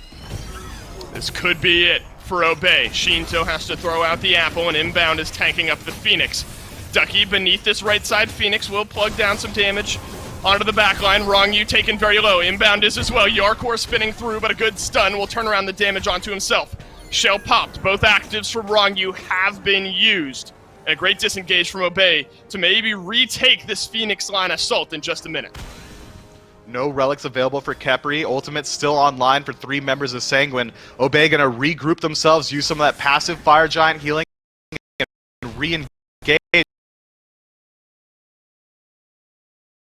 Cyno's the first one in. Massive Shage on. Aggressing on the front line of Obey as Inbound is stunned down, taken low, but look at the damage from Wlfy. He's turned it around, and the King Arthur has been put in the dirt. 60 seconds left on that timer as Obey turn their eyes to the mid lane. Mid-tier 2 tower is going to be undefensible for Sanguine. They really only have any safety under these Phoenixes, and even then, we saw how that worked for them in the right lane. Jarcorr is still 40 seconds on respawn timer. Obey not going to make a single mistake. Use this time. Get some mana back. Get some health back. Get ready for your ultimates to come back online. Let's take out these tier 2 towers and split the map. The entirety of Sanguine on the right side trying to push out those fire minions. Yeah. Obey knows that they can push out the left side uncontested. They're not there in time. If Obey moves in quickly, and they can with Coerce, this Phoenix might just fall. You might have all 3 Phoenixes down here for Sanguine. Ducky deep in the front line. This could be Obey's moment. Inbound seems to agree. Wlfy will pop the Taiko drums. Potentially a bit premature there. But it's a mid lane Phoenix that is left standing here. 1 minute and 50 seconds left on the Fire Giant. Smart play from Obey. Let's not bite off too much. Maybe cycle back and grab ourselves a Fury. Deciding to pick up the Fury and return to base, most likely on the tail end, is going to eat up about 30 seconds of that minute and a half they have on Fire Giant. But with 2 Phoenixes down, only 1 left standing in mid, they can't feel pressed at all. Now nearly 10,000 gold in the lead. Fire Giant still for another minute. They have plenty of time to work the map. Fire minion waves flooding both side lanes means that they're going to have to contend with that Sanguine. They're going to split their defense. Those waves can't make it into the base. The damage output that Obey has, even if they touch that Titan, it's going to melt instantly. Raijin Raijin, Coerce, so much damage output from Obey. And truly, if Cyno is able to continue splitting these fights as he has, make sure that Sheento can't precast, make sure that Ronngyu has to worry about 2 separate fights to see where he wants to drop that revive. Just splitting Sanguine thin on these team fights, Obey have been able to open up the map, open up these objectives. This is a different team. Ronngyu so far forward. And Cyno will jump in to try to find the engagement here. Ronngyu is trying to retreat back to his team. This is maybe the fight that Obey have been looking for. Cyno will put down Ronngyu. Into the backline goes Panitom, but the peel is there. It's a double kill from Cyno. It's a split on the carries from Sanguine. Jarcorr will fall. It may have happened, Mifflin. 3 members are dead for Obey. Sanguine, they may have lost, and Obey, it looks like they found their first win in the SPL. First win against Sanguine? Unthinkable for Obey, but now Netrioid falls as well. Frenzy is popped. Titan falls. Obey take it 2-1 over... I can't believe it. I literally cannot believe it. That's... Cyno, sure? This is your first day in the SPL, buddy. Slow down. My goodness, Obey, they come out swinging. Sanguine, they put up a good fight here. They pull this one to a game 3, but it's Obey that have found themselves a win here in the SPL. It's the week of revenge. It's the week of these turnarounds. These teams that won the first time around have been losing in the second time around. Yeah, we pulled a nice quote from Ducky on his AMA. I asked him, you know, Ducky, what is it like having Mifflin at your back? Is there some caster bias there? We shrugged over the second part, but he said he's thankful to have such an awesome caster support him on his road to his first W. And Mifflin, your words are what kept Ducky going here. The ultimate Ducky stan. And Obey find their first win. I'm taking 80% of the credit for that dub then. If that's what Ducky says, that means I can put that in my Twitter bio now. I'm the one that got Obey the win, not Cyno, sure, not individual play today. Man, I want to hear what the desk has to say about it though, Dave. I've got nothing left in the tank. I'm speechless, Mifflin. This one was a lot of fun, and Obey, they're able to notch their first victory in the SPL. Finch and Gormizer, what are you thinking? Thanks, Dolson and Mifflin. How can you not be hype? You shall obey, as Obey find their first set win here in the SPL. The first set win and the first individual game win came in one nice little package here for the boys. And Gormizer, really, what I saw here was suddenly there was all this space for Obey to thrive. There was all this room for Wowy to show you what he could do in the backline. What about Wlfy turning back the clock for a Season 4 rival-esque performance here on that Raijin? What was the big difference maker for you here in this new look Obey? Man, I really don't know where to start drawing the line because there's so much of it that goes well.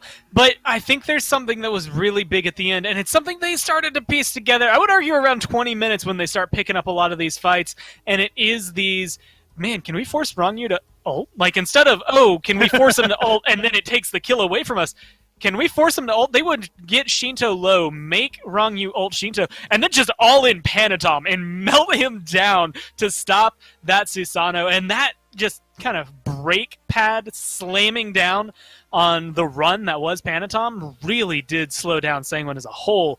And he just couldn't get his feet under him, couldn't find out where he wanted to go, couldn't get into the back line, and couldn't save him the same way he did in Game 2.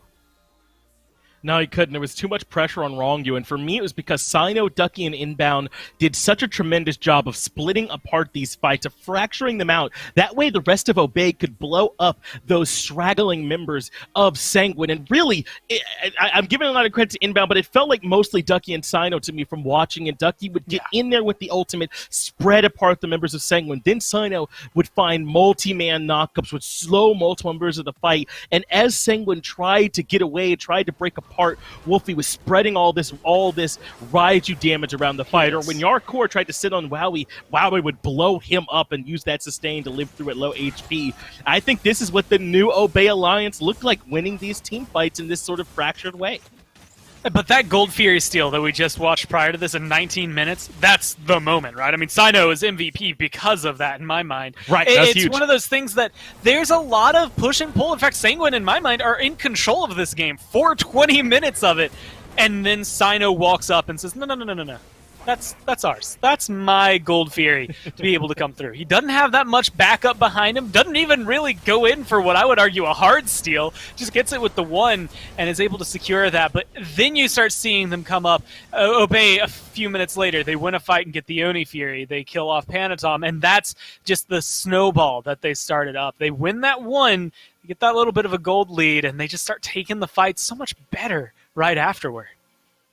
I think we are seeing the difference a Cyno makes here, aren't we, Gore? Like you said, the Gold Fury steal. But about the sort of just overall cohesion from Obey? It seems like they did such a much better job of kind of adapting to what the other team was doing to them. It felt like before they would have recognized that these Ronngyu reses were the problem, but how could they have enacted the solution the same way they did here in this game? I don't know that it was there. I think Cyno has shown us that he's making the individual plays they're turning the game around, but that he's also helping all of Obey sort of realize their best forms. We're seeing the best Ducky, certainly the best this backline has looked all year for my money, with the way that Wlfy and Wowy got to play here this set as well. It's made everyone better.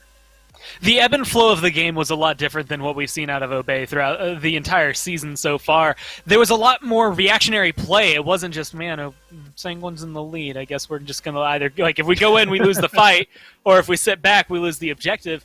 They played around it. They saw where can we put pressure around this Gold Fury to either A, get a steal, or force Sanguine away. And it was much more of what we've come to expect from every other team in the league. And now that Obey is on board with that and getting their first win, I think you have to start looking at these sets with Obey as different than a 2-0 victory for these other SPL teams. It's big here. Obey get their first set win up, and that's not even the best match I got lined up for you today. Space Station and Renegades going to be exchanging blows a little bit later, but you love to see it down there for Obey.